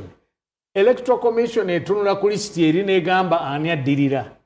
Buli kibiina kijja kuleeta bakabiriiti. Awo abantu bajja kutta bannaabwe. Okitegedde? So ekyo kimu. Ekyokubiri, lwaki tetulonda lunaku lumu? Kenya eronda ebifo 6 on the same day. President, Senator, Woman Rep, MCA, ffe gwe tuyita kansala, area MOP ne Governor. Naffe tumi bajja ku reviewinganga special interest groups. Abavubuka, abakyala, amagye, abakozi n'ekirala. Naye tetubikola. Era wenyini twandibadde tuwonyeza n'obuzibu bwa register 20. Yes. Twandibadde tuli mu registeri olunaku lumu fund zigenda for example olwaleero mutera okutugamba wano ku NBS sebo nze ntandika 12 kitundu sunrise nenzizaako eri ate ng'ejje mutagamba tugenda kwebaka oluusi nebaka ne mu ntebe nga nkyabalaba. So waliwo ne kye tulina okukola. Mutugamba ebitundu nga 7 ku 35 bavubuka. Lwaki abavubuka mu Uganda balina ba MP 5 bokka? Ng'omuvubuka owewaffe mu Eastern atandikira Kiira paka Karamoja. Owa Buganda ava ku boda ye Tanzania. Karamoja is in northern Uganda. Okay, anti akoma Karamoja fa akoma ku Teso ne Sebei kati Karamoja. Wakati atwala Busoga Bukedi. Busoga Bukedi Bugesu Sebei. Owa Buganda ava ku boda ye Tanzania ena akoma Nakasongola walingo oyingira Masindi ena akoma Kiira naye ogamba omuvubuka alina okubanga tasusa myaka 3 capacity e campaigning nga mwekyo ekitundu yagijjawa. Bagamba tasusa 29 avuganya. Owasatu akkirizibwa okulonda naye takkirizibwa kwesimbawo. Kaakati bw'omala okuteekawo emyaka egyo mbuulira whether tulina effective representation ey'omuvubuka okuva olaba owa northern Uganda northern yonna Acholi, West Nile, Lango, Karamoja tekisoboka. Ate ne weba NRM families wazirabu abava mu families zitalina maanyi nga itasobola ku campaign abalina ziri ez'amaanyi yasobola okugenda. Kyetulina okukola kwe kugamba kyova olaba mu parliament abasinga obungi eddoboozi lyabwe teririiyo.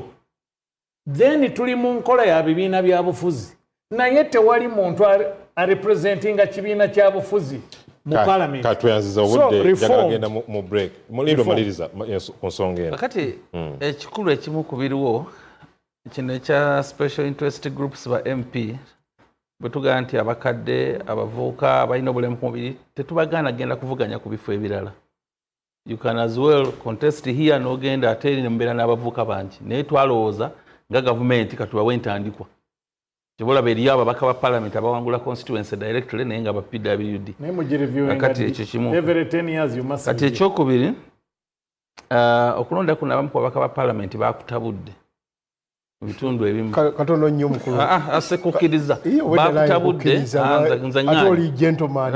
Nze sirikati. Naye mbadde nsaba kano kakubi. Anti obudde. Neda tofaayo kano kakubi. Kuba sinaakwogera. Nti review ne reforms sinungi. Sinaakutuuka ekibuuzo kyenze sinaanakituukako. Kakati ekyokubiri mbadde nkugamba nti ababaka ba parliament abo bagenze nga ne batuuka mu kitundu nga akutte flaga ya NRM teyamuwagira. Oyo n'amukuba. Era the number of independents betulina abasinga ba NRM naye kati bano ne bateekangawo ba independence. Ekyo nakyo kyatukosezzaamu ate waliwo yaŋŋambye nti akasente k'emmotoka kabadde kafulumye nako ne kataba kangu. Kati ensonga endala ensimbi zibayisa bubi. NRM tetukozesa nsimbi mu kalulu kati oluusi. Awalala abantu njala kukkaanya nti balonze bye baagala nakirabidde eruweero eyo. Eruweero ababaka ba parliament bonna ba NUP naye ku byalo nga lukaaga ebyalo 1500 biri mu mikono gye NRM. Ninadde ndaba waliwo Zirobwe Town Council ne Kyusa Town Council nga Honorable Sakitoleko yawangulawo nnyo wa NUP naye ku byalo 18 tewali NUP kyeyawangudde n'ekimu. Naye abantu bonna basazeewo ne bagamba twagala kulonda nja kuwa tofaayo twagala kulonda omuntu gwe tukola ki gwe twagala. Nakyo njala abantu bakkirize ebyavudde mu kulonda kuno muleeso omukwano gw'omupiira era nja kumuwa mudakikemu mulindwa maliriza ngenda mukuwumula. Ekirala ye commitment y'abakulembeze. How would you be a leader of a national level nongamba nti ku kyalo kyammwe ekibiina kyo kyalemeddwa okuwangula? Me I can't accept that. Era nze wakisowa embeera enaluvule Elias Mugalu wa NRM ye Ssentebe ekakabala gyenzaalwa Ephraim Kavulu wa NRM era yawangudde naye nga saabaddeyo naye nga nsobola okwogera nabo. Wali wampeereza message n'angamba Mulindo tolina kunenya bantu eruweero abaka bonna ba NUP naye ng'ova luweero. Anti naye era nze saaliyo. Nze kankubuulire saagendayo nga balonda b'MP naye bwe naddayo nga tulonda ba sub county chairpersons ku 18 12 b'NRM. Katugende tuwumulemu twakuba simanyi oba ononyongera obudde kubanga njagala tukomere tugende ku nsonga ya Dr. Orara Otunnu.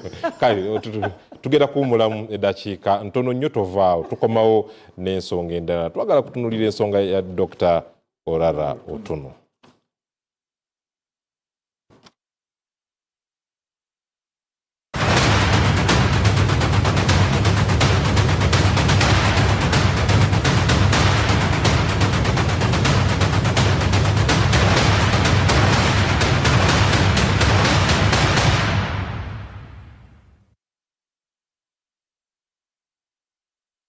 Billions are invested, promises are made, projects are launched.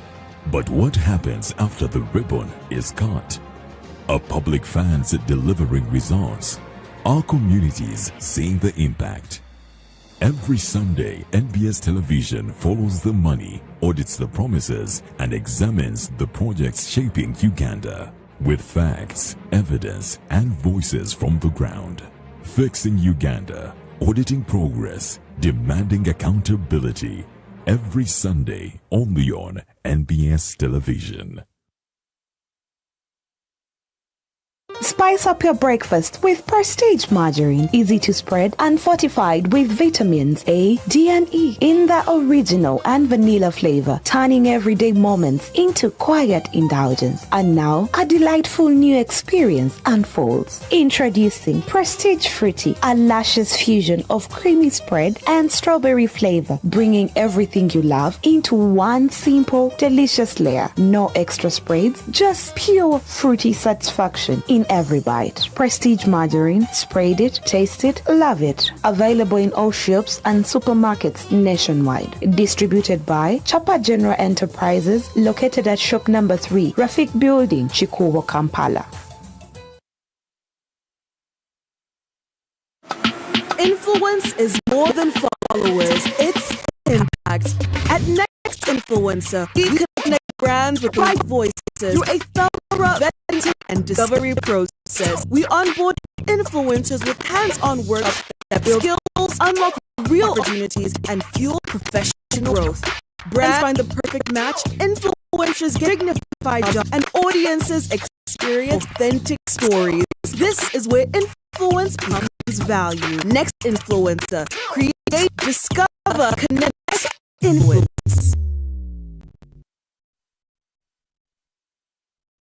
Reggae live in Colorado Strip. Na musambu August. Chifuro chigenda kubera. Get ready. But the biggest show. Mustari yaki kompola. Wagurumara. Screen. Stage. Ne sound. Na. Venom Records. Chinye mtuare sa.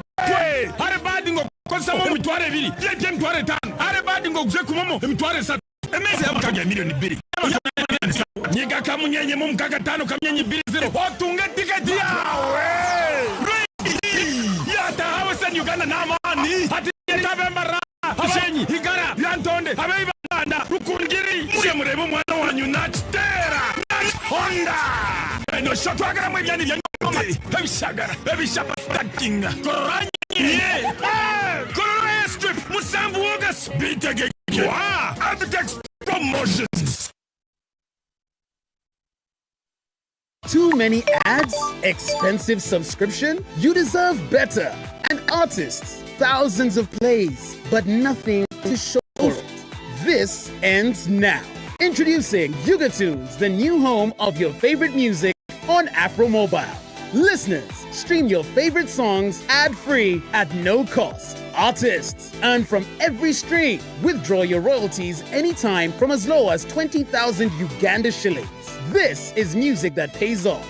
This is music that belongs to you. Yugatunes, your sound, your stage, your reward.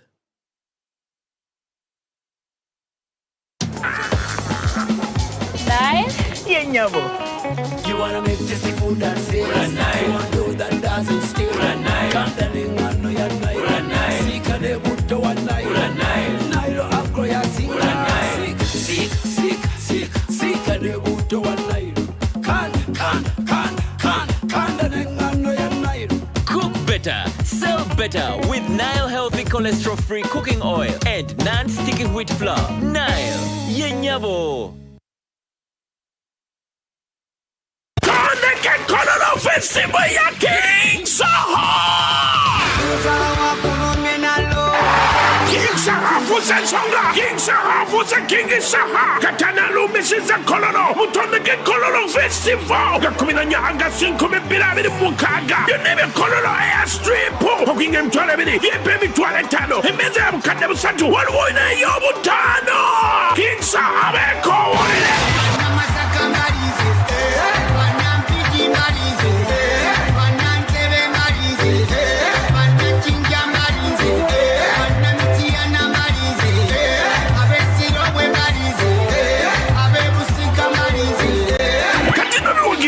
Yuka TV, NBS TV, NBS Music, Yugatunes, Capital FM Uganda, the beat from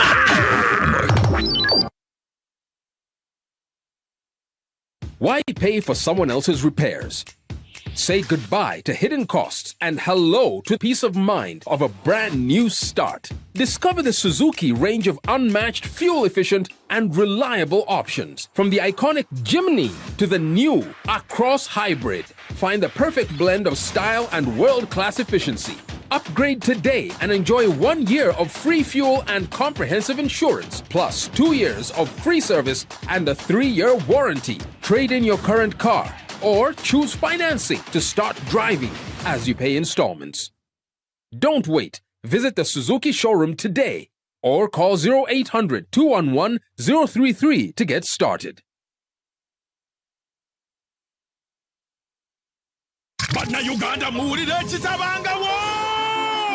clear process ekutuusaako Irene Namatovu atuuse mu Kampala ku Serena Hotel ng'abiri mu August musajja atuumye strong woman live okuyira emitwalo 10 yeete emitwalo 15 ku gate alebadde emitwalo 10 ate mmeeza ya milioni 3 ticket zitondibwa ku passport ku John Color Solutions ne ku Serena Hotel wennyene Irene Namatovu yasinga mu kyabayita authentic Ugandan rhythms enkuba ya Afro pop egatta engoma ya wano n'ekidongo ono ya Afrima Award winner best female artist mu East Africa choreography ya Irene Namatovu screen stage n'amataala abiri mu August Serena Hotel mwana watu n'abamuwerekeddeko fogo kalempiza bimami bijje be strong woman ebikoze sente z'ekikazi twagala byana byeskoba bimadulo kyoza sente zewaweereza ku ssimu z'abaddemu ekicupuli ky'etaano weereza endala twagidwa KCB Bank Newmans abakola obumpwatimpwati Victoria University Uniform Pepsi Mount Caleb International School Bwalula Geneva Logistics Afro Mobile Nesanyuka TV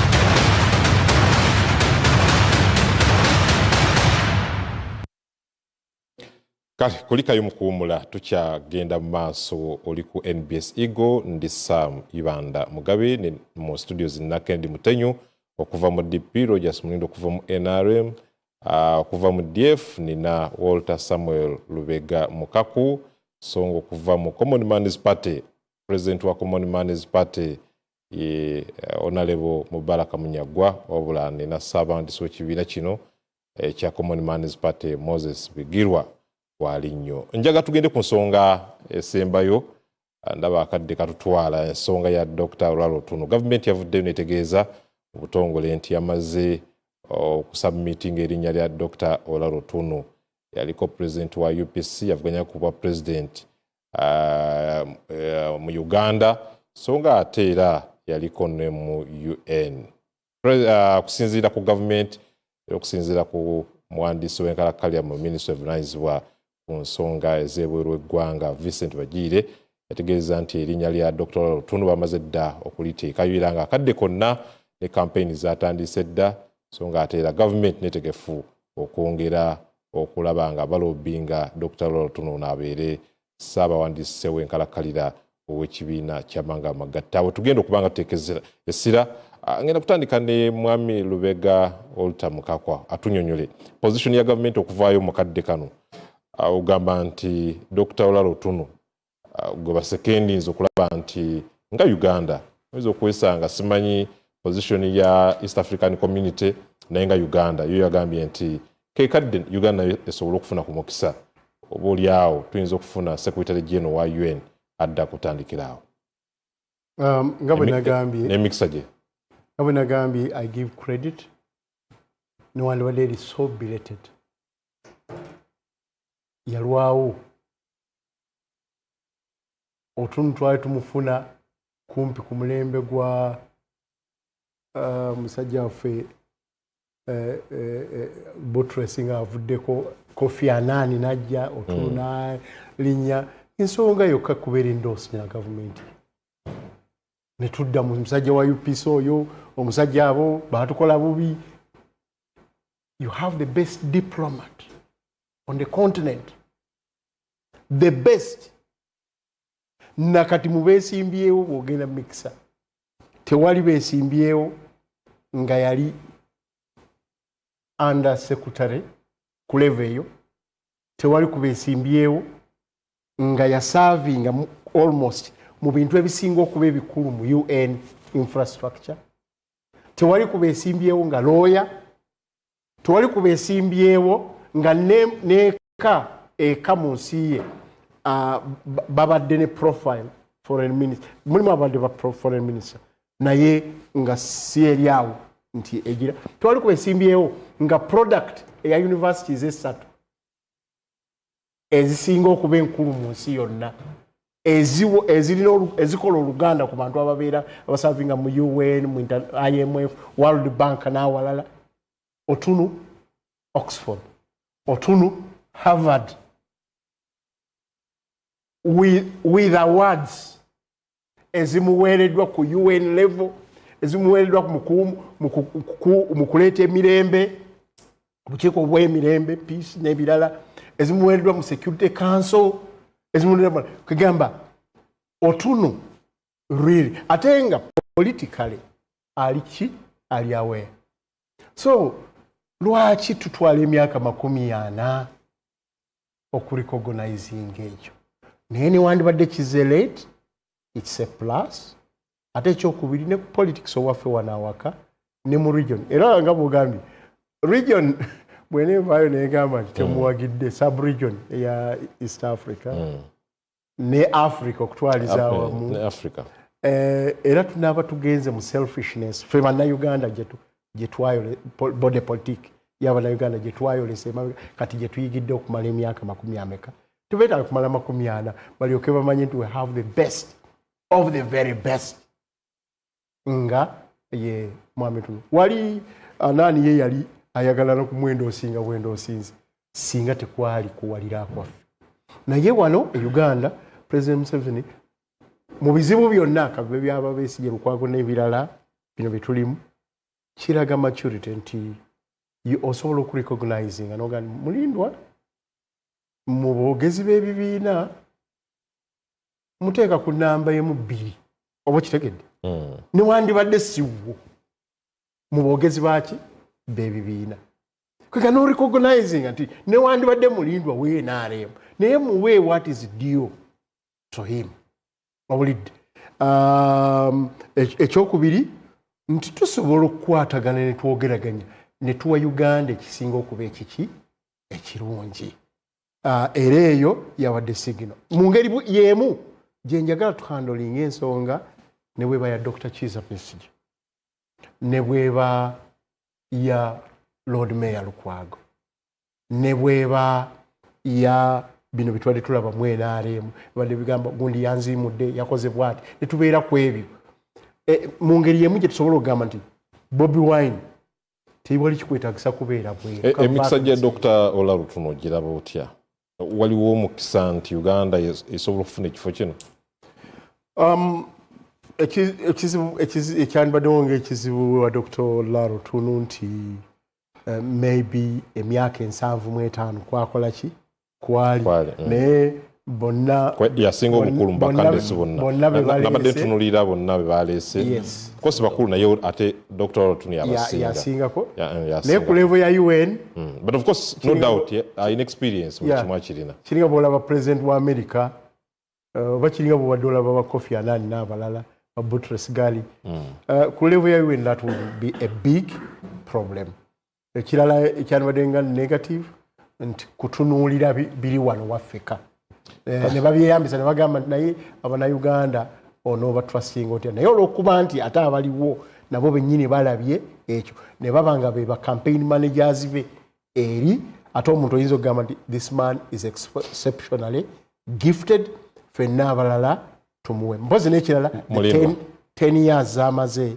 nga tali mu UN system I don't know whether it would discount against him naye ebisigadde is the very best mulindwa position ya government okusalawo nti esekeeni era njagagamba mwamulindwa campaign team ya Olarutuno government munteekeko nange ngende mulonyeza akalulu munna UPC gavumenti yaffe netegefu okukola n'abantu bonna abagisaamu ekitiibwa era saagala muntu yeebuuze nti why now era lwaki tekyali luli why tosobola kuteeka muntu mu bwesige bwa kifo ng'ekyo ng'ebigendererwa byo gy'oli ayina byo tebitegeerekeka so the timing is good era njagala to congratulate him kati ebigendererwa bitegeerekeka kati mulindwa sooka olinde ebigendererwa bya Dr. Olarutuno kati bitegeerekeka yakyuse and I'm using my words selectively nti yasobodde okumanya obukulu gye buli n'asituka ndooza baabadde n'owekitiibwa former chief justice ne basinkana president w'eggwanga ne boogera era wabaddewo engagements nnyingi n'abantu abalala ku kifo ekyo kitegeeza nti oli organizing obukulembeze obuliwo era omanyi kyekitegeeza nti it is a requirement okusobola okusecondinga nekyo nze ndowooza tulina omukisa ekizibu kyenyinza okulabamu ye gender factor ndabamu amawanga gayinza okulowooza ku nsonga y'abakyala kubanga mu bacandidates ndowooza mulimu 3 women 3 or 2 I think 3 ekyo kiyinza okubaawo naye fact endala nga mukulu mukaako bwazoogedde bw'otunuulira mukulu Olaalo Otuno n'embeera ye naye bonna abaliyo abasinga balinako akakwate ne UN bakozeeyoko babaddekoko mu bintuntu ebyo so obukwate gye buli naye nze ndowooza nti bwe tunaatunulira olukalu lwa Africa ne tutatulyamu lukwe ne tutunuulira Security Council. Yes, Security Council nakyo kikulu nnyo ne tuba nga tulina ensonga kwe tuyinza okwesigama I have no doubt nti Olaalo Otuno bw'omuwa obudde okunnyonnyola n'okwogera eri abantu ate n'abo abamumanyi naye n'abatamumanyi zonda basobola omutegeera obulungi naye nga gavumenti yaffe nga bw'owulidde muganda wange wano wabadde ayogera nti waliwo ebifo bya DP ebyali biganyiiro za kumenya eddala ababaka baali tebawangula until recently twayingidde mu mukago alabyeko abamu nga bawangula nze kale gwe gatofaayo oyinza kiyita ekirala kyonna naye babadde nga tebawangula bulijjo until recently aba DP abo batandise okuwangula ebifo ebyo byanyonyo mukulu Mulindo akajjeeyo nti twebaze ne mwami akena ne divisions zirimu bonna aba UPC bagambye this is the man government kyekoze kituufu era tekirimu politics yenna naye President Yoweri Museveni eggwanga linazaaliraga emirundi mingi tinsobola okukolagana n'omuntu yenna bino bye mulabako biwero bya Honorable Robert Mao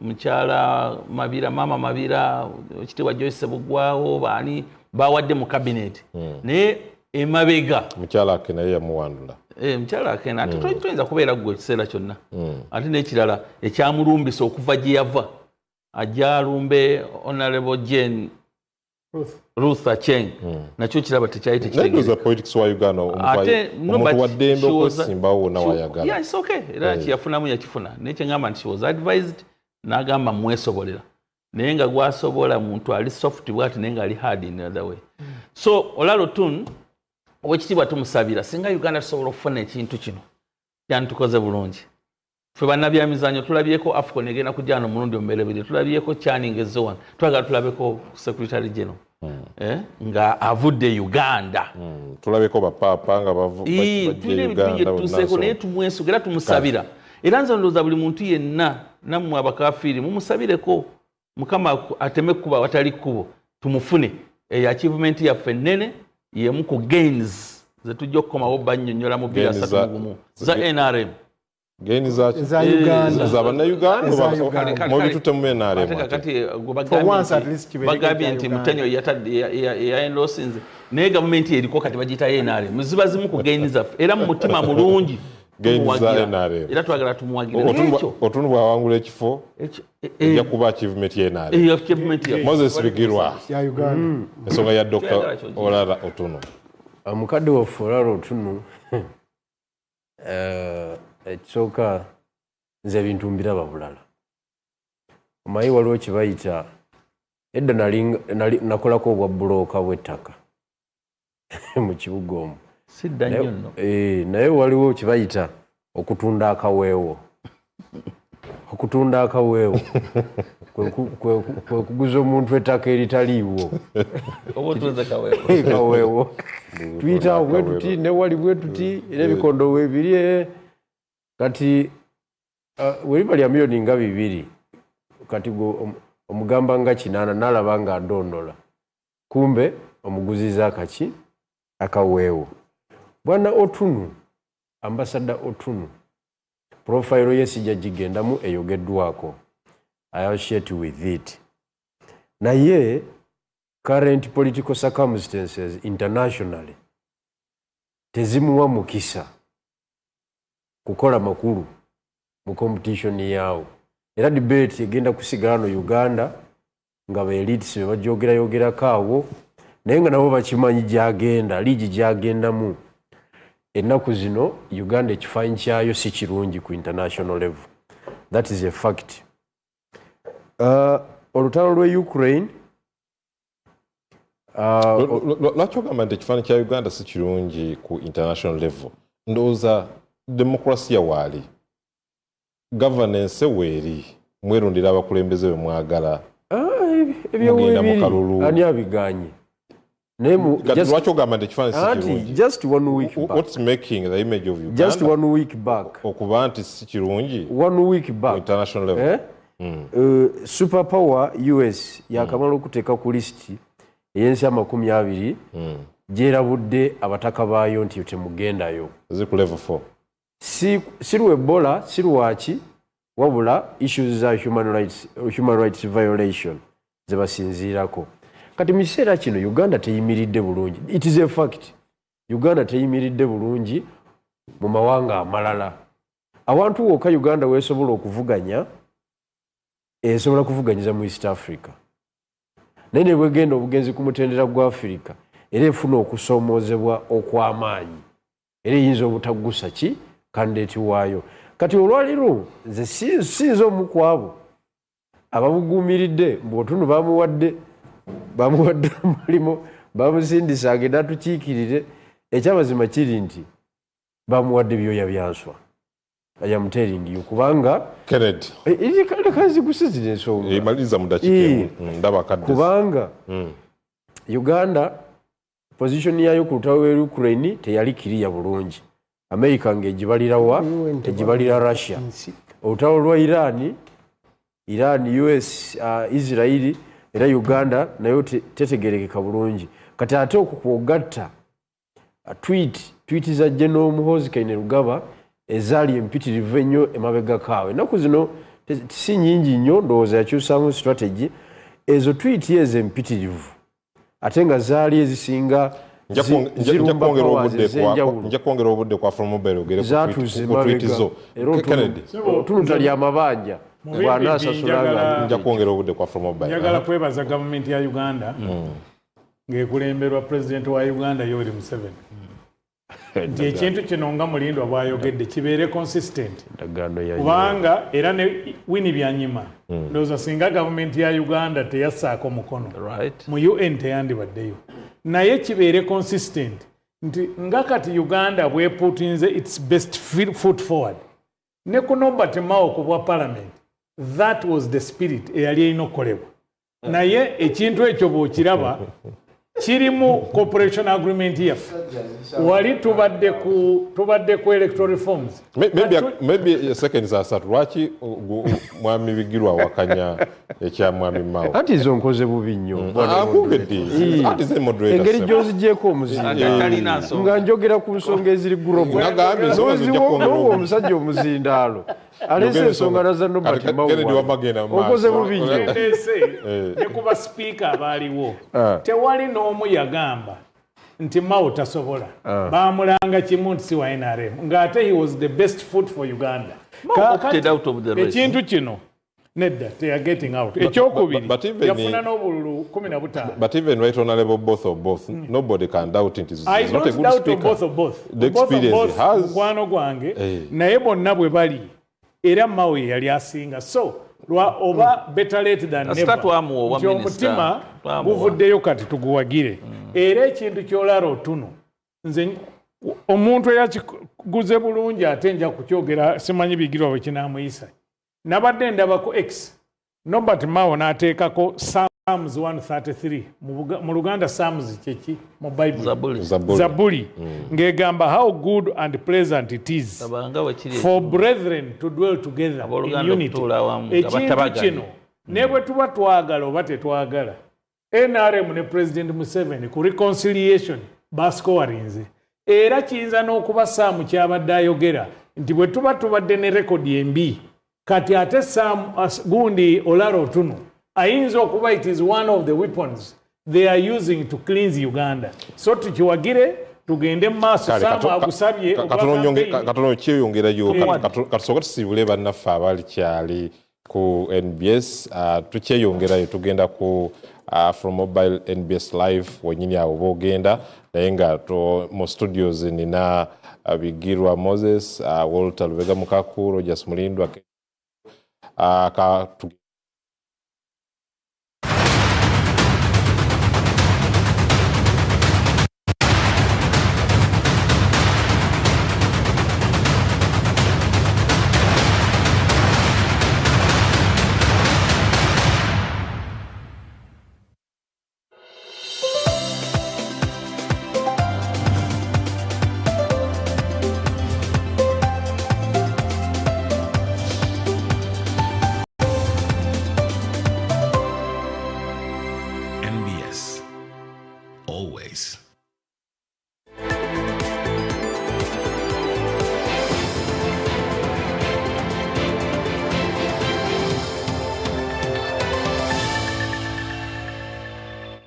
The Directorate of Forensic Services was created in 2010. 16 years later, the institution, according to Uganda Police Force numbers, is too thin. Can it even reach every crime scene? My guest tonight is the acting director of the Directorate of Forensic Services of the Uganda Police Force, and that is Assistant Commissioner of Police Andrew Mubiru. Many thanks for allowing to speak to us on NBS Face Off. Thank you, Conry, for hosting me tonight. Let's get into your own numbers. You have a number of officers that you have deployed around the Directorate, but you need more than 4,000 scene of crime officers.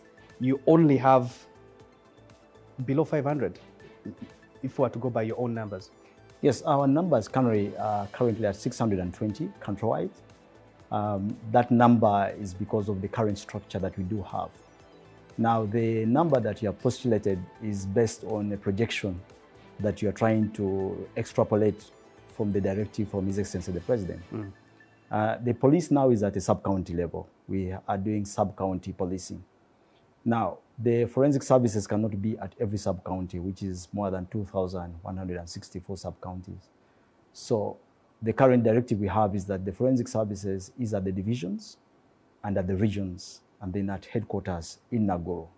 So the 620 personnel that we do have are supporting our colleagues in the Criminal Investigations Directorate, CID, and the Crime Intelligence, who are at the sub-county. So we have got 12 to 18 personnel at the sub-county, where we have Crime Intelligence, CID, Child and Family Protection as well, and plus other personnel. Okay, so you have some districts that do not have forensic. No, we do have officers. All the forensic officers within all the divisions and districts, which are 186. Now we do have the deployments, but the crime is now at the sub-county as well. So we do have support, just like our colleagues in Canine, who are also at the divisions and the district level. So we come out of the divisions and the districts to support the sub-county policing. I've been deep down in some districts where you find a constituency having about 2 police officers. These are just general officers. Do they also sometimes double? Like I've been to Nakaseke, where there's a police station, and deep down in the village, there's just only 2 police officers at the sub-county. Do these sometimes also double as forensic officers? No, those are what we call first responders. So not that we intend to have fewer personnel on the ground, but you can see we have just done a recent pass out of personnel. The Inspector General of Police has deployed at every sub-county. So we have those personnel as a sub-county who are going to run as our first-line officers. So they do what we call first response, and they're first responders. Just like our colleagues in the Fourth Estate as well, and even the general public, they are first responders to every incident. And so we are embarking on an awareness campaign to make sure that every person who engages with an incident knows exactly what to do as a first responder. If you're in the media or if you're a member of the public, you should know that saving life comes first, then protecting the evidential material at the scene comes next. And then you can allow our canine teams plus the forensic personnel to come in to do the processing of the scene in a professional manner. Sometimes, not sometimes, at all times, that requires logistics. Yes. You provide your officers with fuel. Not just fuel. What we do at the divisions is that we have got transportation means. We have motorcycles, and also for the canines, we are having vehicles. Yes, we know that we don't have the reach that we need to have currently, but we are continuously upgrading our reach in terms of personnel. Motorcycles, vehicles. Now, if a divisional police commander or a district police commander has an incident, he has a vehicle. All the DPCs now do have vehicles. So if there is an incident that happens somewhere deep down in the village that you have talked about, and they are responding, they will move together with the canine and the forensic personnel, who is called the scene of crime officer, or we call him the SOCO. Yeah, the vehicles and the motorcycles are not electric. They move on fuel. Yes. I was looking into your own numbers and how much you supply them in terms of facilitation for fuel. 70,000, is that per month? Is that per week? There is now a bulk of... The SOCO fuel. The SOCO fuel is given to the fuel cards. Currently, we have each scene of crime officer has got a fuel card for the divisions and the districts, where they allocate them 70,000. But that is just for their specific work. Yeah, but remember, 70,000 is really inadequate. And if I'm to go, that's like for how long? Is it a month? Is it a quarter? That's for the quarter release. But remember, the district police commander also has another fuel allocation, which is the general one for the entire station. So he has to supplement these efforts. So that is for the targeted office, but then there needs to be supplementary fuel from the DPC, who has got the bulk of the fuel for the entire district and the division. Let's get into understanding who the forensic officers are, because you supply them with kits. Yes. You currently now, I think, way above 500 kits and more than 300 cameras. Yes. I don't know the current numbers, but that's the figures I have today for over 500 officers. Has that gap closed, or we are closing the go gap. empty-handed? No, we are closing the gap. When I took over in 2019, it was a very terrible situation we're in. But the Inspector General of Police and the police leadership has continuously increased this capacity.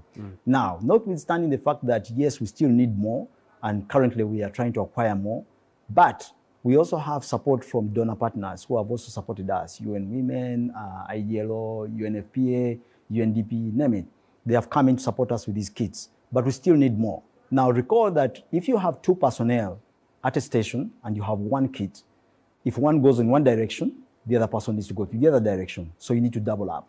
So where we have been having a kit and a camera, we need to now double up that effort. And every time you deploy a new officer in a new location, like for example, the new cities that we do have, remember the new cities in Fort Portal, in Barra and everywhere, we now have new divisions, even in Gulu and other places. So as we deploy new personnel, we also need to deploy additional kits and additional cameras as well. What does a kit involve? Now, a kit involves a set of consumables. It is quite a substantial amount of kit that we give them. Now, that kit goes for about 15 million. That includes also having a camera, which goes for not less than 7 million. So that is quite a substantial kit that you need to have for this scene of crime officer. Now, for them to be able to move, you also need a motorcycle alongside that. Now, these are some of the items that we are trying to acquire as we proceed. We have a gap of about an additional 200 motorcycles, but we are still acquiring more each financial year. No laboratory information management system. Yes. 2026, the Uganda Police Force that is being praised in, I saw you in, was it Geneva? Yes, in Vienna. In Vienna, presenting how well you're doing deep down in the country. But you have no laboratory information management system. Now, custody. Yes, the chain of custody is protected through the documentary processes that we do have. Now, we do have a detailed documentary process right from the scene up to the laboratories where we can submit both in Naguru or to our colleagues in the government analytical laboratory in Wandegea. Either way, we still need the document management system that we are currently now rolling out. We have a crime scene management tool currently that is being rolled out, and very soon we shall be able to showcase some of these capabilities to the public. When you see our colleagues having some bit of automation, do not be surprised. Or if you go to some of the stations in Kampala here, where we have, if those who have been our customers in the police, you will see that your biometrics are taken electronically. That is part of the automation process. Now, on the wider scope, we are working with our internal partners, both the CID, Canine, Traffic, Crime Intelligence, under what we call the Electronic Policing Information System. This is also part of our current work plan within the police.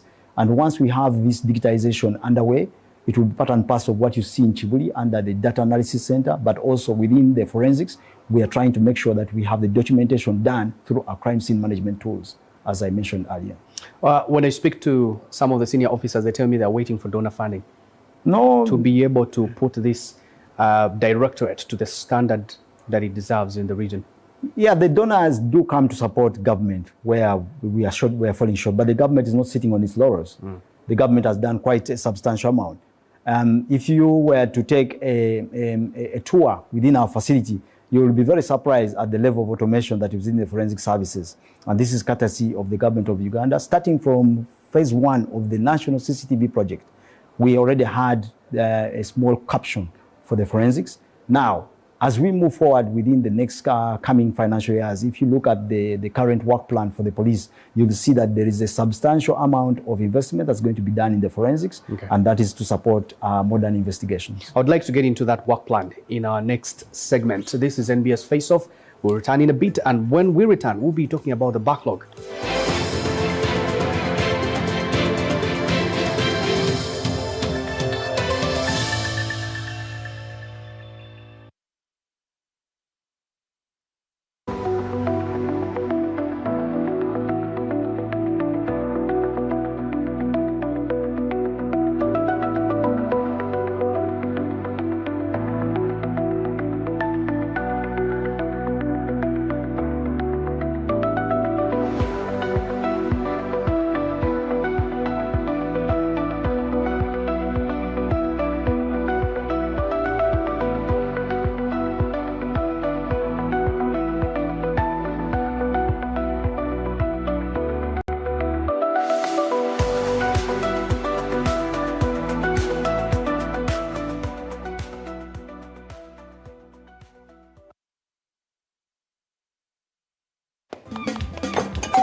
I drink a rock of boom, I dance, dance, dance. Nenye silver baka, I win it double, double. Boom chiki, boom chakala. Win it double, double. Boom Chakala is back with double energy. Grab a rock boom or silverback energy. Check under the cap. What you see is what you win. Rock boom, energy for winners. Boom chakala, boom chiki, double, double.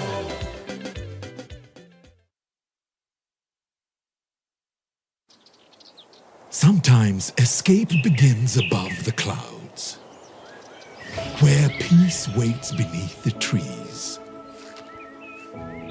Here, nature invites you to breathe, to reconnect, to feel alive again.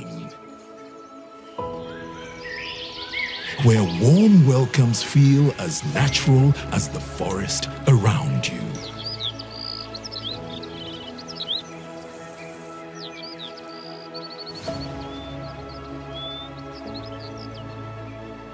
A sanctuary designed for comfort. And moments made to flow effortlessly.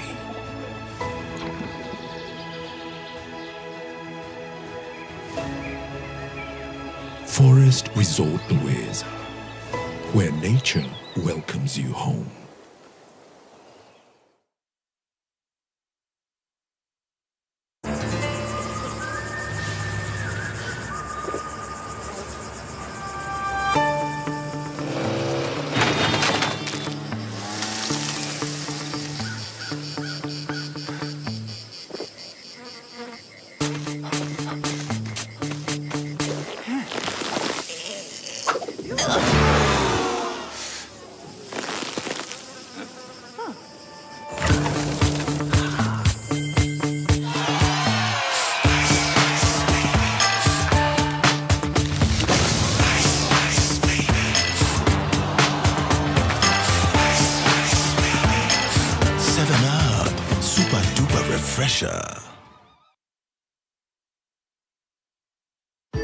Looking for a household cleaner that truly delivers? Meet Apo, the antibacterial cleaning powder for bathrooms and surfaces. Apo is formulated for 3-dimensional cleaning. It's a scouring agent that scrubs off dirt and stains, a germicide that kills 99.9% of household germs, and it works with water to wash everything away, leaving your bathrooms and ceramics hygienic and sparkling clean. Keep up hygiene standards without breaking the budget. Switch to Apo today. Apo is available at supermarkets and convenience stores countrywide. omweshongozi wawe ririye nabaso bakweshongori ayenda yawe nowatine ruhanga yakukunda nakukunda isi yatayayo ekitaguriro yakituletera kampala omuli serena hotel ebiro 30 bikomena n'umwaka gutandika na shamwenda emiryango neza kuba yigwirwe twatandikira kushemererwa jishuka ngo shigatirwa beshongozi ba gospel bakunda abaratere nanga tukashashanuka ukutaha muri mitwa leta VIP mitwaro 20 debos a miliyoni 3 hamwe na nitaneza bamazireyo kumanya bukitiraho tera 0 50 50 nkaga nina bishagikirwe.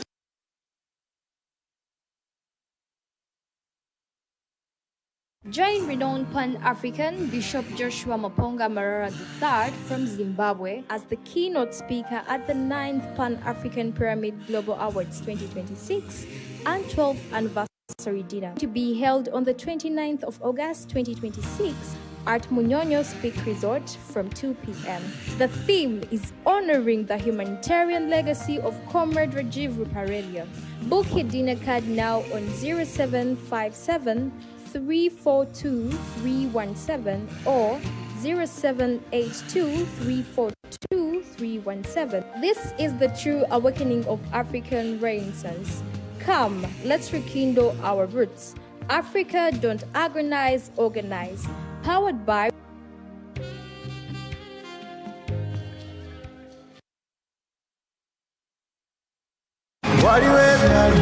This year's maiden grand gospel show is the Mascot Live in Very Well concert.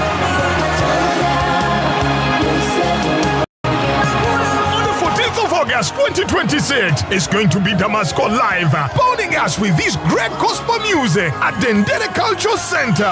Entrance is 20K and 50K VIP. Our table goes for 2 million.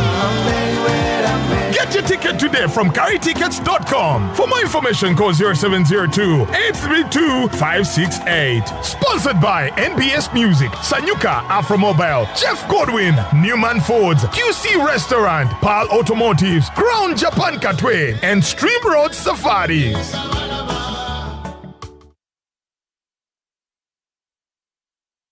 Some moments make headlines, others quickly shape our nation, but every moment matters. This August, step into Uganda's story through the eyes of one of its finest visual storytellers. Through the Lens is back. Bigger, bolder, more compelling than ever before. This August 7th, 2026. Witness the defining moments that shaped our nation, from the intensity of the 2026 general elections to the strength of our communities, the beauty of our culture, the courage of our leaders, and the resilience of our ordinary Ugandans whose stories deserve to be seen. Every frame tells a story. Through the Lens, Season 2. Experience Uganda's stories, one frame at a time.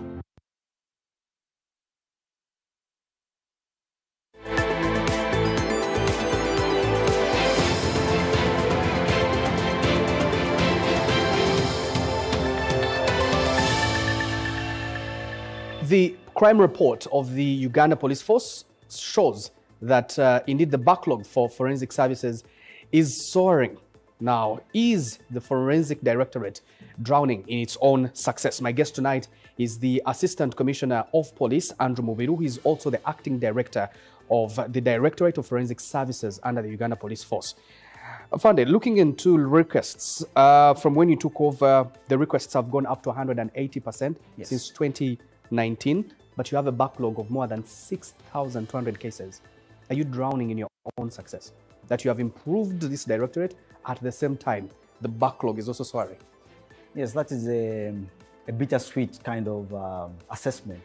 Yes, it is true. We have increased our capacity to showcase the value of science in investigations.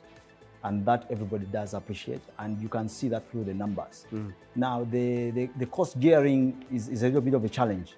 I recall that as we improve this capacity, our budget has largely not increased to that level. Now, the general police also is increasing in numbers. There are a lot of issues that the police is trying to sort. One, the Inspector General of Police has prioritized the issue of accommodation. I want you to recall his statements. He has focused on accommodation and also the welfare of our subordinate officers. Now that has taken precedence, but we are not resting on that. We have also realized that if we're going to deal with crime, we need to have some level of sophistication. So the government has come to support us on the technology part. Recall the issues of the CCTV, which we are trying to make sure that they work for everybody. Now through that technology enhancements is where now forensics has also come to light. Now, recognizing the importance of the forensics across board, it is now the next stage where we are now going back to government and saying, yes, we do need some capacity enhancements, especially in the resource allocation for this particular work of science in investigations.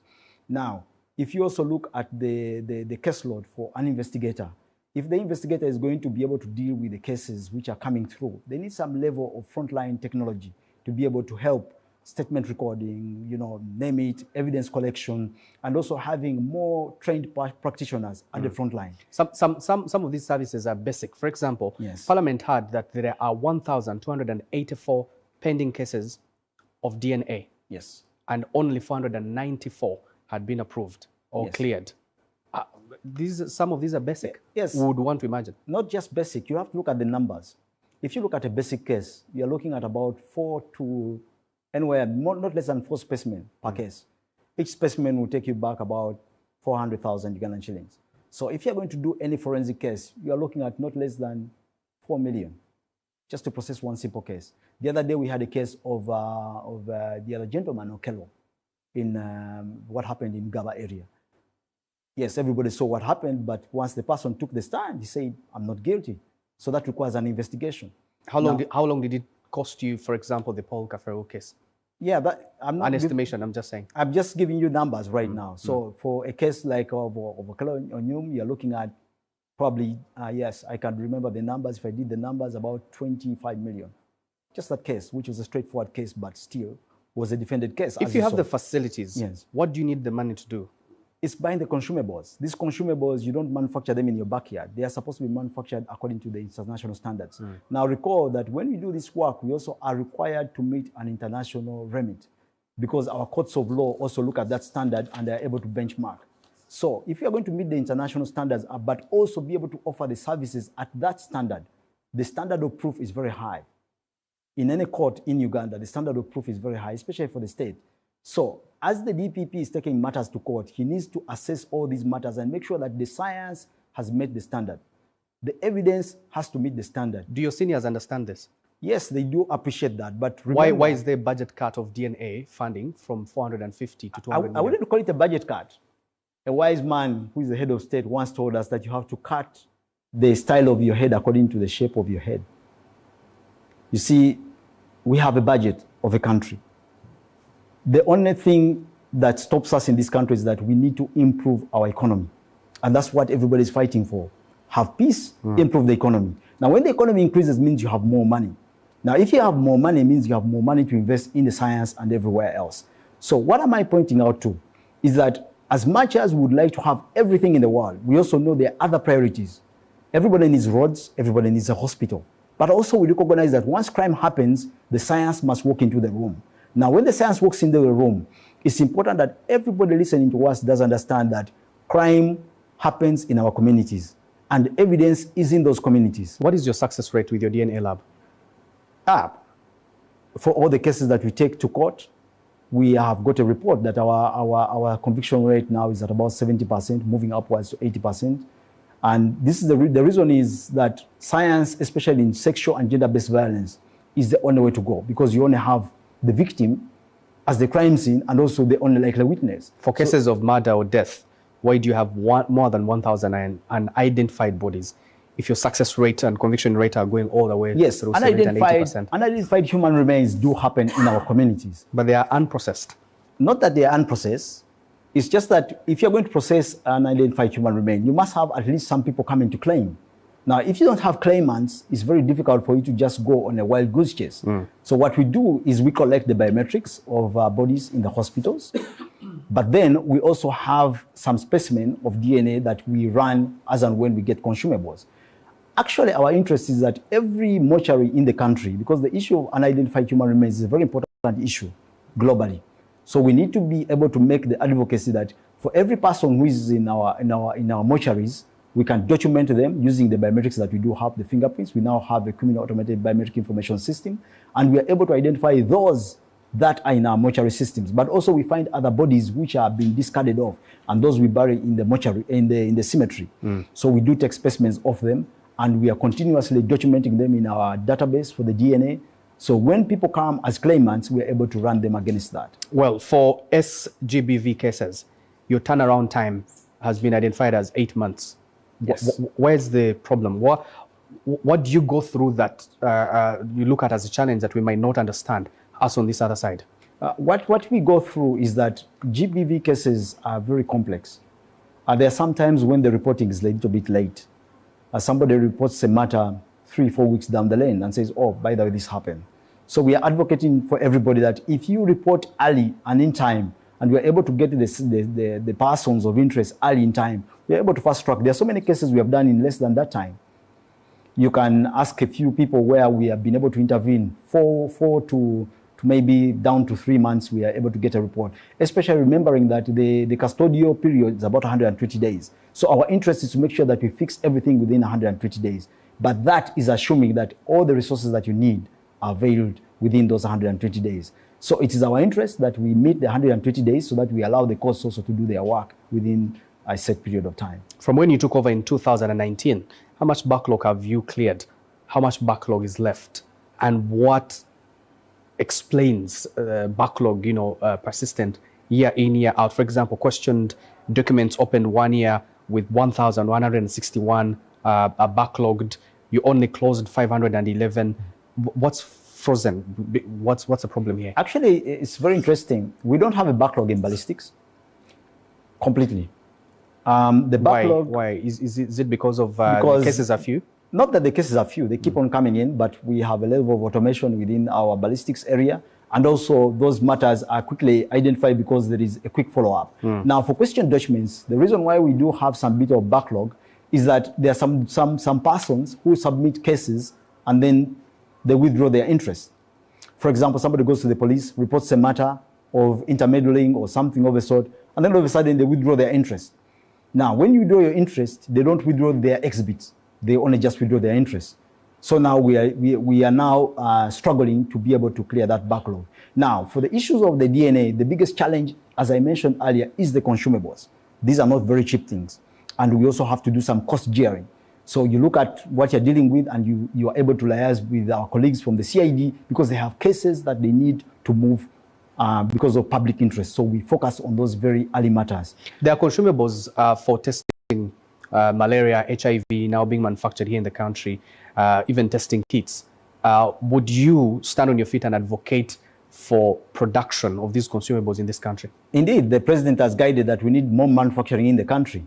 But if there is somebody listening to us who has got the capacity to set up a factory for the manufacturing of consumables, we are more than welcome as a country. Actually, the whole region, sub-Saharan region. But I can tell you that the manufacturing of these items is not anywhere in the continent of Africa. Nowhere. All right, let's take a break. We'll pick that. I think that's an opportunity that you just cited. But when we return, can science hold up on its own? When we return, we question the legal authority, but also the independence of the Directorate of Forensics of the Uganda Police.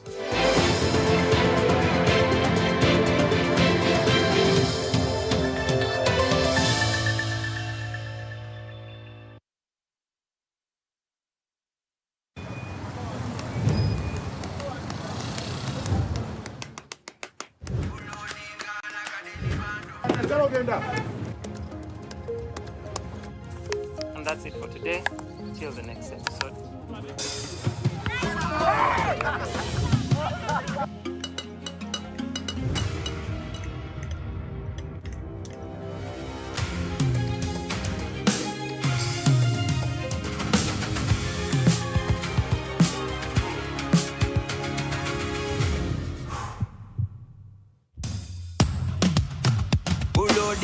Like a daily bando, like a daily bando, like a daily bando.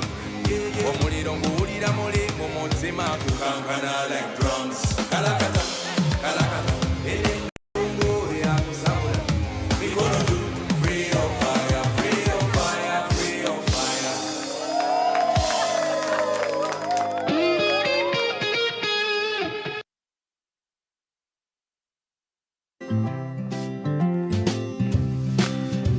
Did you know? Brought to you by Fake spare parts can be deceiving. They seem cheaper, they seem good enough, they get you moving for now. But what you don't see is the hidden cost, damage to your car, endless repairs, wasted time off the road, and potential risk to lives. In the long run, fake parts cost you more. Choose genuine parts from any CFA or mobility location countrywide. Did you know? Brought to you by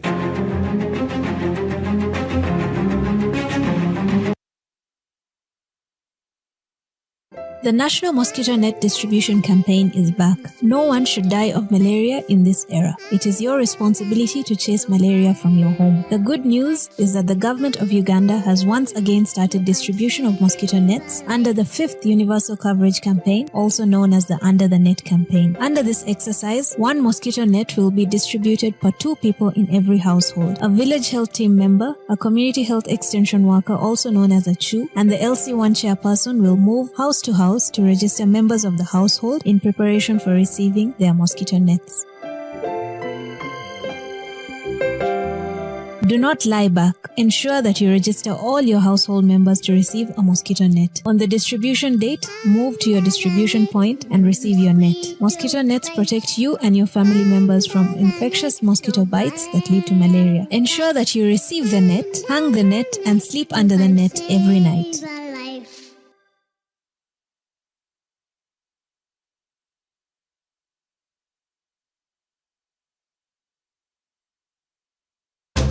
So tasty.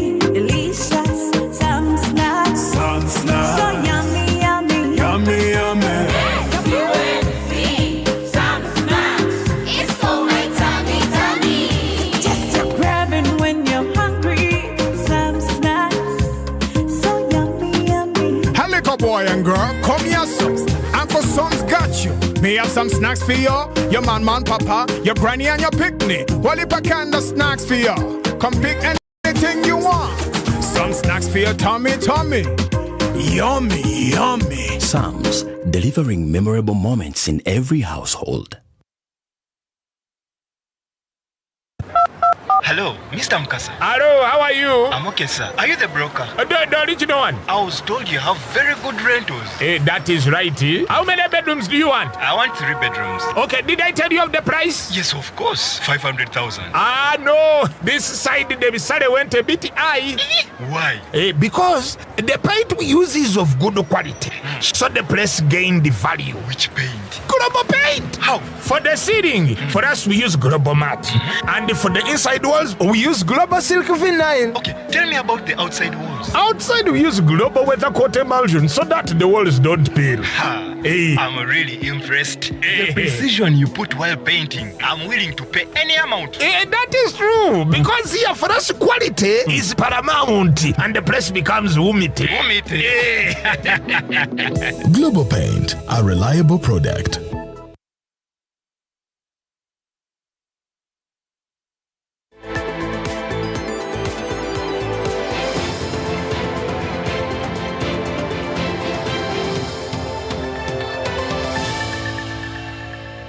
Numbers aside, can science hold up?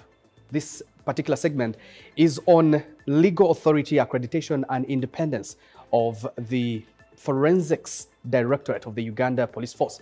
And my guest tonight is Assistant Commissioner of Police, Andrew Mubiru, who is the acting director of the Directorate. Parliament just passed a law making the Government Analytical Laboratory, not your directorate, but the Government Analytical Laboratory, the National Referral Center for Forensic Science. I don't know how that makes you feel, but is that a vote of no confidence in your own lab?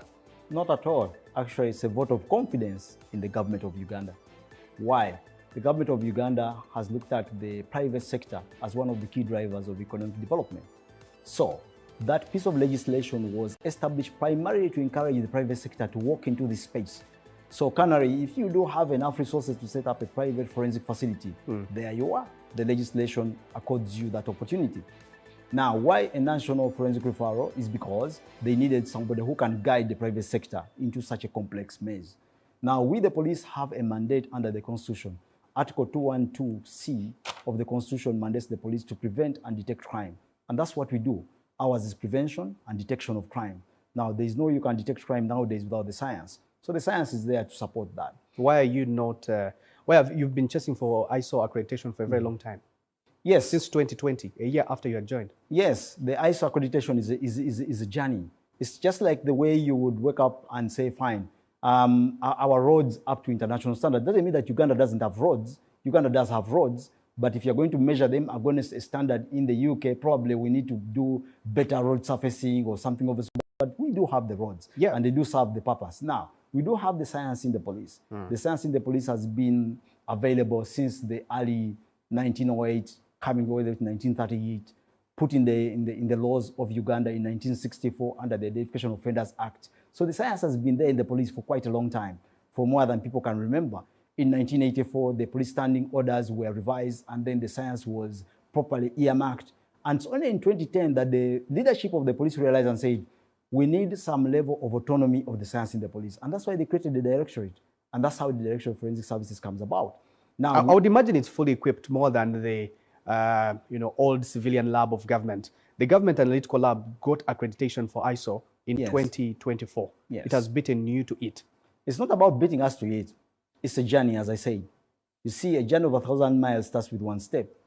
If you come to us tomorrow and we showed you the level of documentation with regard to our quality management systems, you'll be very happy to realize that that road is the road we are about to terminate at. So when we invite you tomorrow for our celebration of our quality management system recognition globally, which is the accreditation you're talking about, I believe that you'll be very happy to celebrate with us. But we are not... I'll be very happy, but I would also be disappointed if a laboratory like of Uganda Police, which is not accredited by ISO, produces evidence that sends someone to zero.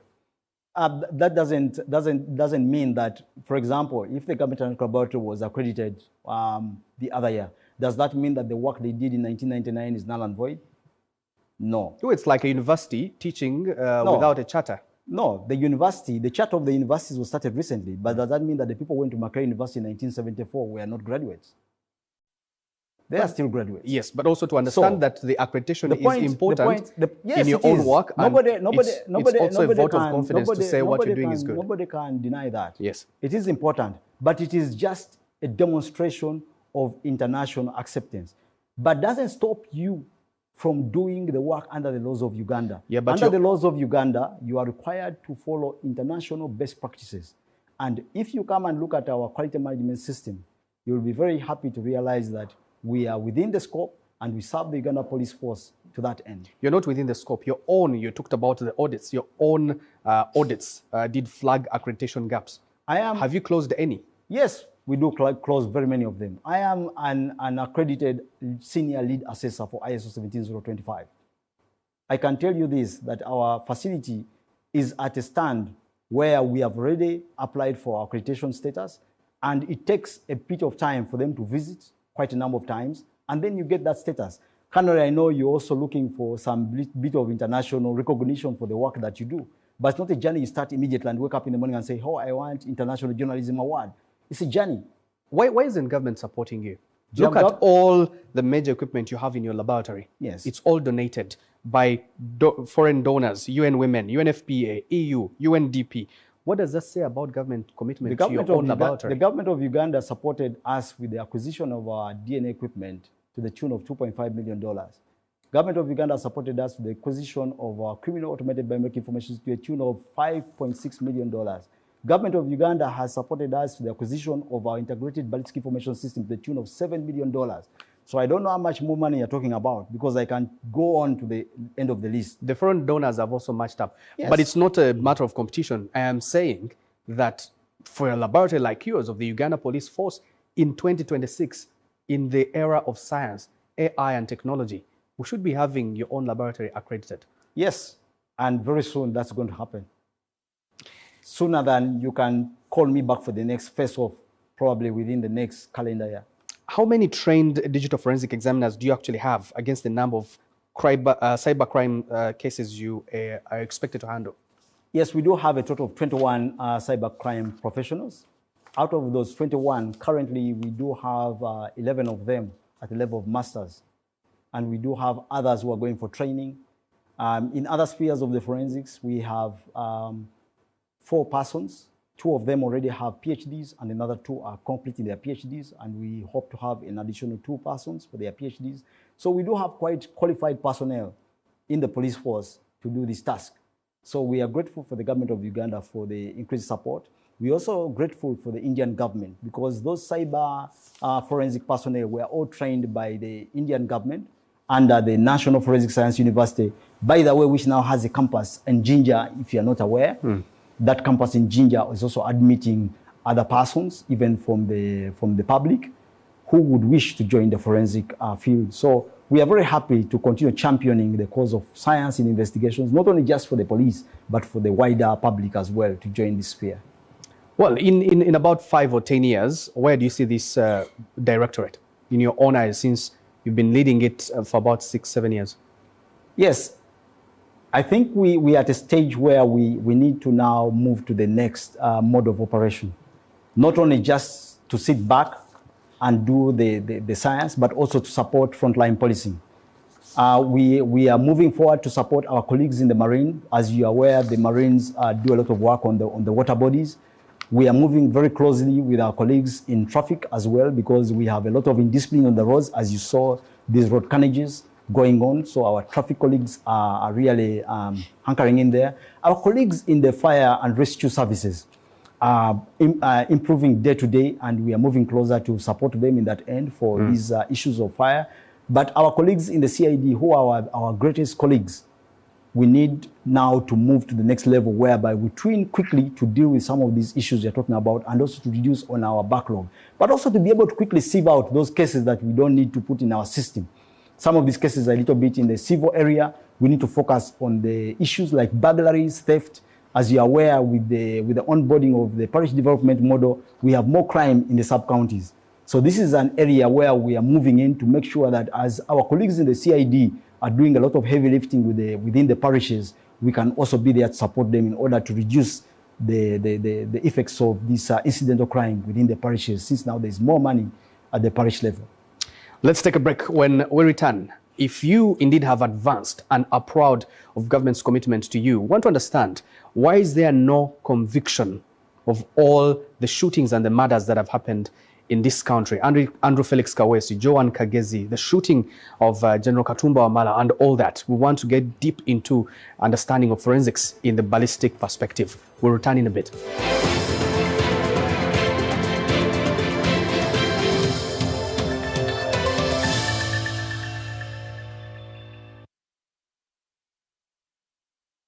My name is Apio Joseph.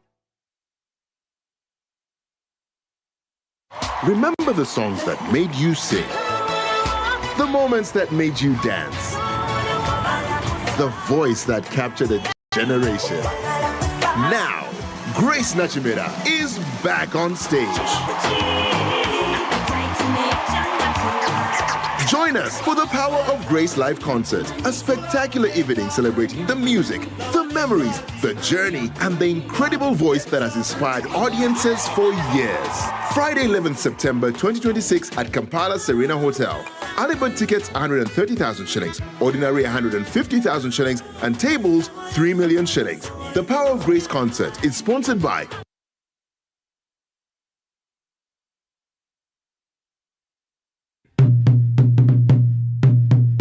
This is not just a run. This is a movement with purpose. Join us on 30th August 2026 at Kololo Ceremonial Grounds for the Cancer Run 2026. Starting at 6 a.m. Also taking place simultaneously in other districts across Uganda for the completion of the One-Stop Cancer Center at Nsambya Hospital. Registration is only 30,000 Ugandan shillings online using Gonza Pay. Gates are available at all Centenary Bank branches, Capital Shoppers outlets, Bread House branches, the Cancer Run office on Zimwa Road, Muyenga, the Rotary Uganda office at Nick Building, and Rotary clubs across the country. The Rotary Cancer Run 2026 is organized in partnership with the Parliament of Uganda, Centenary Bank, Crystal Water, and Next Media Group.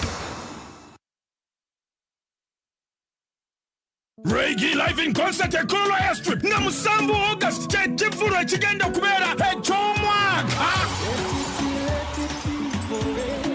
Get ready for the biggest Ugandan show Mustari ya Kitombora Waguru Matara screen stage ne sound ngabyona ya Phenom Records sinye mitware satwe arabadi ngo konsa momo emitware ebiri bye mitware tano arabadi ngo gze kumomo emitware satu emeze y'abantu mukaga milioni 2 y'abantu munana ya milioni 3 nyiga kamunyenye mu mukaga 5 kamyenye 20 otunga ticket yawe Reggie yata hawesen Uganda namani hati ninyetavembara ababushenyi igara yantonde abeibanda rukunjiri muije murebo mwana wanyu natera nat Honda eno shotwagara mwebyani byanywa mate ebishagara ebishapa stacking koranyenye Kololo Airstrip Musambu August bitegekedwa Abitex Promotions.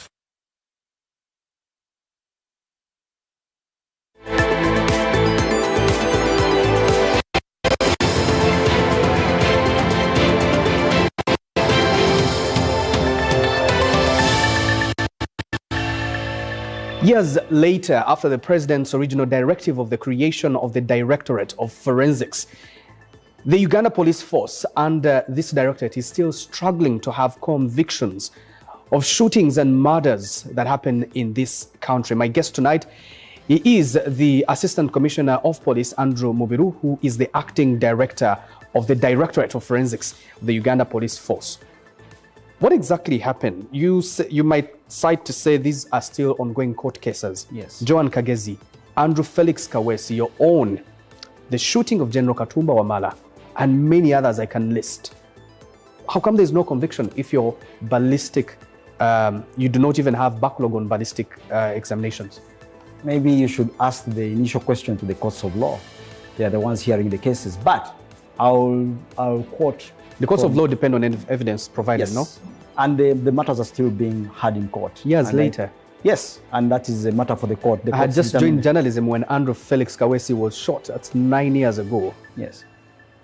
This case is still ongoing. What has been the biggest barrier? I wouldn't speak to the judiciary's position on that. I think the team in the judiciary can better explain that with regard to their timings. Joan Kagezi, you collected evidence at the Nigeria market where she was shot. That is still a matter of court, which I cannot speak to. But I would speak from the perspective of His Excellency the President, as he mentioned after the attempted murder of General Katumba. And I'll quote from his words. He said that the mistake was made by those who wanted to act in a nefarious way because they didn't realize that our capacity had been enhanced. Now, notice that that matter went to court and is still in court. Now, all the persons who are indicted for those crimes, the evidence will come out, the evidence will be heard, but I can guarantee you that the science with regard to these matters played a substantial role in those indictments. And I can only go as far as speak to that end. I hear you. I also actually wanted to a little bit go into the Mole Katanga case, but since it's still in court and ongoing, I didn't want to go it. My producer asked me not to. But you were directed to collect fingerprints on each and every weapon. Now, that's also an assumption that for every weapon that is used. His Excellency the President guided that we need to document all of the firearms. So the terminology that His Excellency the President guided and also gave to the National Security Council, of course with the leadership of the Chief of Defense Forces, was that document all the firearms, which are in coining of the word unique signature is what was coined into fingerprinting of the guns. Not that the guns have fingers, not per se, it's just that each firearm has got a unique characteristic of its internal parts. Now that's what we document. I will not go into the specifics of the science.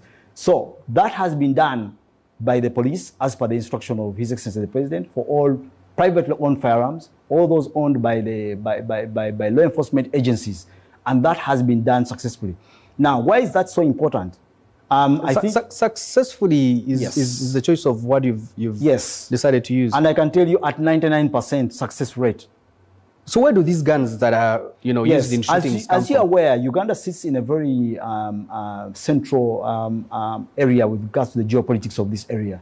We have got issues happening in Somalia, South Sudan, our colleagues in Congo. So there is some bit of gaps in terms of the proliferation of firearms within this area. So if you look at our statistics within the small arms and light weapons at the Ministry of Internal Affairs, you will understand that Uganda has played a central role within this region in order to mitigate the effects of small arms and light weapons. So this is one of the other steps by making sure that we document all lawfully held firearms. Why? You want to stop any intermittent misuse of firearm. What do I mean by intermittent misuse? A lawfully held firearm becomes dangerous if it is intermittently misused by somebody, then it only goes back to a lawful custody. Then you are only trying to chase your own tail, pretty much like a cat trying to chase its own tail. So wouldn't it have been easy for you to guess that now they will use the firearms that won't go back to legal custody? You cannot guess. Why? Because I mean, you just said that you sit at the center of different black spots. Somalia, PDF, very successful in that area. So we are able to identify those firearms which are being brought in. But if stations taking private security firearms, all that was able to be disintegrated by our crime intelligence officers and our intelligence services from the military because we had advanced information on which firearm was operating where. Now that can only come from a capability that the government of Uganda has provided to the police. But you cannot track the firearms coming from the different parts now, when you bring in of the region. When you bring in a firearm and you attempt, like for example, one of the firearms that was used at the attack of our police stations in Chazanga, it was a very heavy firearm. It was smuggled in from Congo. But the moment they utilized that firearm, the tracking began. And within 3 months, we were able to apprehend those people. You can't track a firearm whose fingerprinting you've not done. This is how it happens. Because remember, you are shooting at a scene, we are recovering evidence at the scene. So we are able to track you across the different scenes. So now we know that that firearm has operated at this scene. It is again operating at this scene. So we know now that's the second time it's operating. So now we know this is a coalesced group. So you know the group you are going for. I don't want to go into the details of some of these cases because they're still in court, but I can tell you that part of the success of our intelligence services because they knew who was operating where, which group was operating where, and which firearms they were using. And also it helps us that when you recover the firearm and you're able to cross-check with the previous record of what was recovered at previous scenes, it now vindicates you that you actually have arrested the right persons who have been committing these offenses. It is very hard to believe that Uganda hosts the East African Community's Regional Forensic Center of Excellence. At the same time, Uganda has senior officers who are in jail over faking crime or attempted crime. Now, the two are not connected. They are. Here's how. Because then, during the collecting of evidence, we were able to identify as security that these crimes were faked, and that's why senior officers are in jail. I will disaggregate for you, Canary. The Regional Forensic Referral Center of Excellence was, according to Uganda, in 2012, on the recognition of the expertise, which I've just mentioned with regard to the trained personnel. But like every other community, even here at NBS, I am very sure that there could be one loose actor within the NBS who could pick maybe a phone or somebody's lunch from the fridge without you noticing. It cannot be a senior. But doesn't mean cannot be a senior officer. You would be very surprised. At the rank of a general. But here's the point, that you are recognized for your expertise. At the same time, the gaps are too big to fill. Not that now they're too big not that they're too big to be filled. If there is a person who is acting contrary to the code of practice, that is on them. It is on that person who has chosen to act contrary to the code of practice. But when it comes to the general enterprise called the Uganda Police Force, and specifically the Directorate of Forensic Services, the recognition of the expertise is to the general public with regard to knowing that they do have a police force which has got the capacity and the science to manage investigations within these crimes. You promised to review the outdated forensic legal framework 3 years ago. Yes. Has that happened? You see, you already talked about the legal framework. We are glad that our colleagues at the Ministry of Internal Affairs recognized it earlier. But that's not it. Currently, the Uganda Law Reform Commission is actually reviewing the Identification of Offenders Act. Because recall, this piece of legislation was for the 1960. Now, this legislation is being reviewed by the Uganda Law Reform Commission. I just came with a team from Zambia, with Justice Kainamura, who is a retired judge on the board. And they are doing quite a good job. Now, that's part of the legislation they are reviewing. The other piece of legislation has already been brought up. You talked about the Forensics and Analytical Services Bill, which is now an act of parliament. Then we are also looking into many other areas. For example, the Police Act also, there are areas which other colleagues are looking at. But also there is the Evidence Act, which the Law Reform Commission is looking at. And also other pieces of legislation like the Magistrates Court Act. The question is when? They are looking at them. Now, me, I am not a lawyer. I know, you're not. They are agencies of government. But there are delays that do affect your work. Not that they're delays, but I do understand the complexities of reviewing these legislations. It's not something that you just walk into. There's a lot of groundwork that has to be done. And there's a lot of consultations that must be done within government. The Attorney General has to talk to his colleagues in cabinet. His Excellency, the President has to be appraised on these matters. So it's not something that you wake up in the morning and say, oh, here we are, change this piece of legislation and there you are. No, it doesn't work that way. And also recall, the technology is changing. And with all those changes, we, the scientists, are cognizant of the complexities. We have made the advocacy, as I mentioned already. The Uganda Law Reform Commission is up to task. The Justice and Order sector, which is the formation of so many agencies under the Governance and Security Program, they're all cognizant of these changes. Recall, the forensics is not only in the police. We need the science in the minerals, because remember now we are dealing with minerals. We need the science in the wildlife forensics. So you still have a long way to go. So it's a huge juggernaut which we are trying to move, and we are very happy that everybody now is on board, and everybody recognizes the importance of the science, Canary. And I'm so happy that back in the time when I went for my studies in the UK in 2007, nobody could even mention the word forensics. But now here I am on Face Off, somebody saying forensics. I think we are very happy that we have so many young practitioners who are keen to join the practice, especially in the digital and forensics.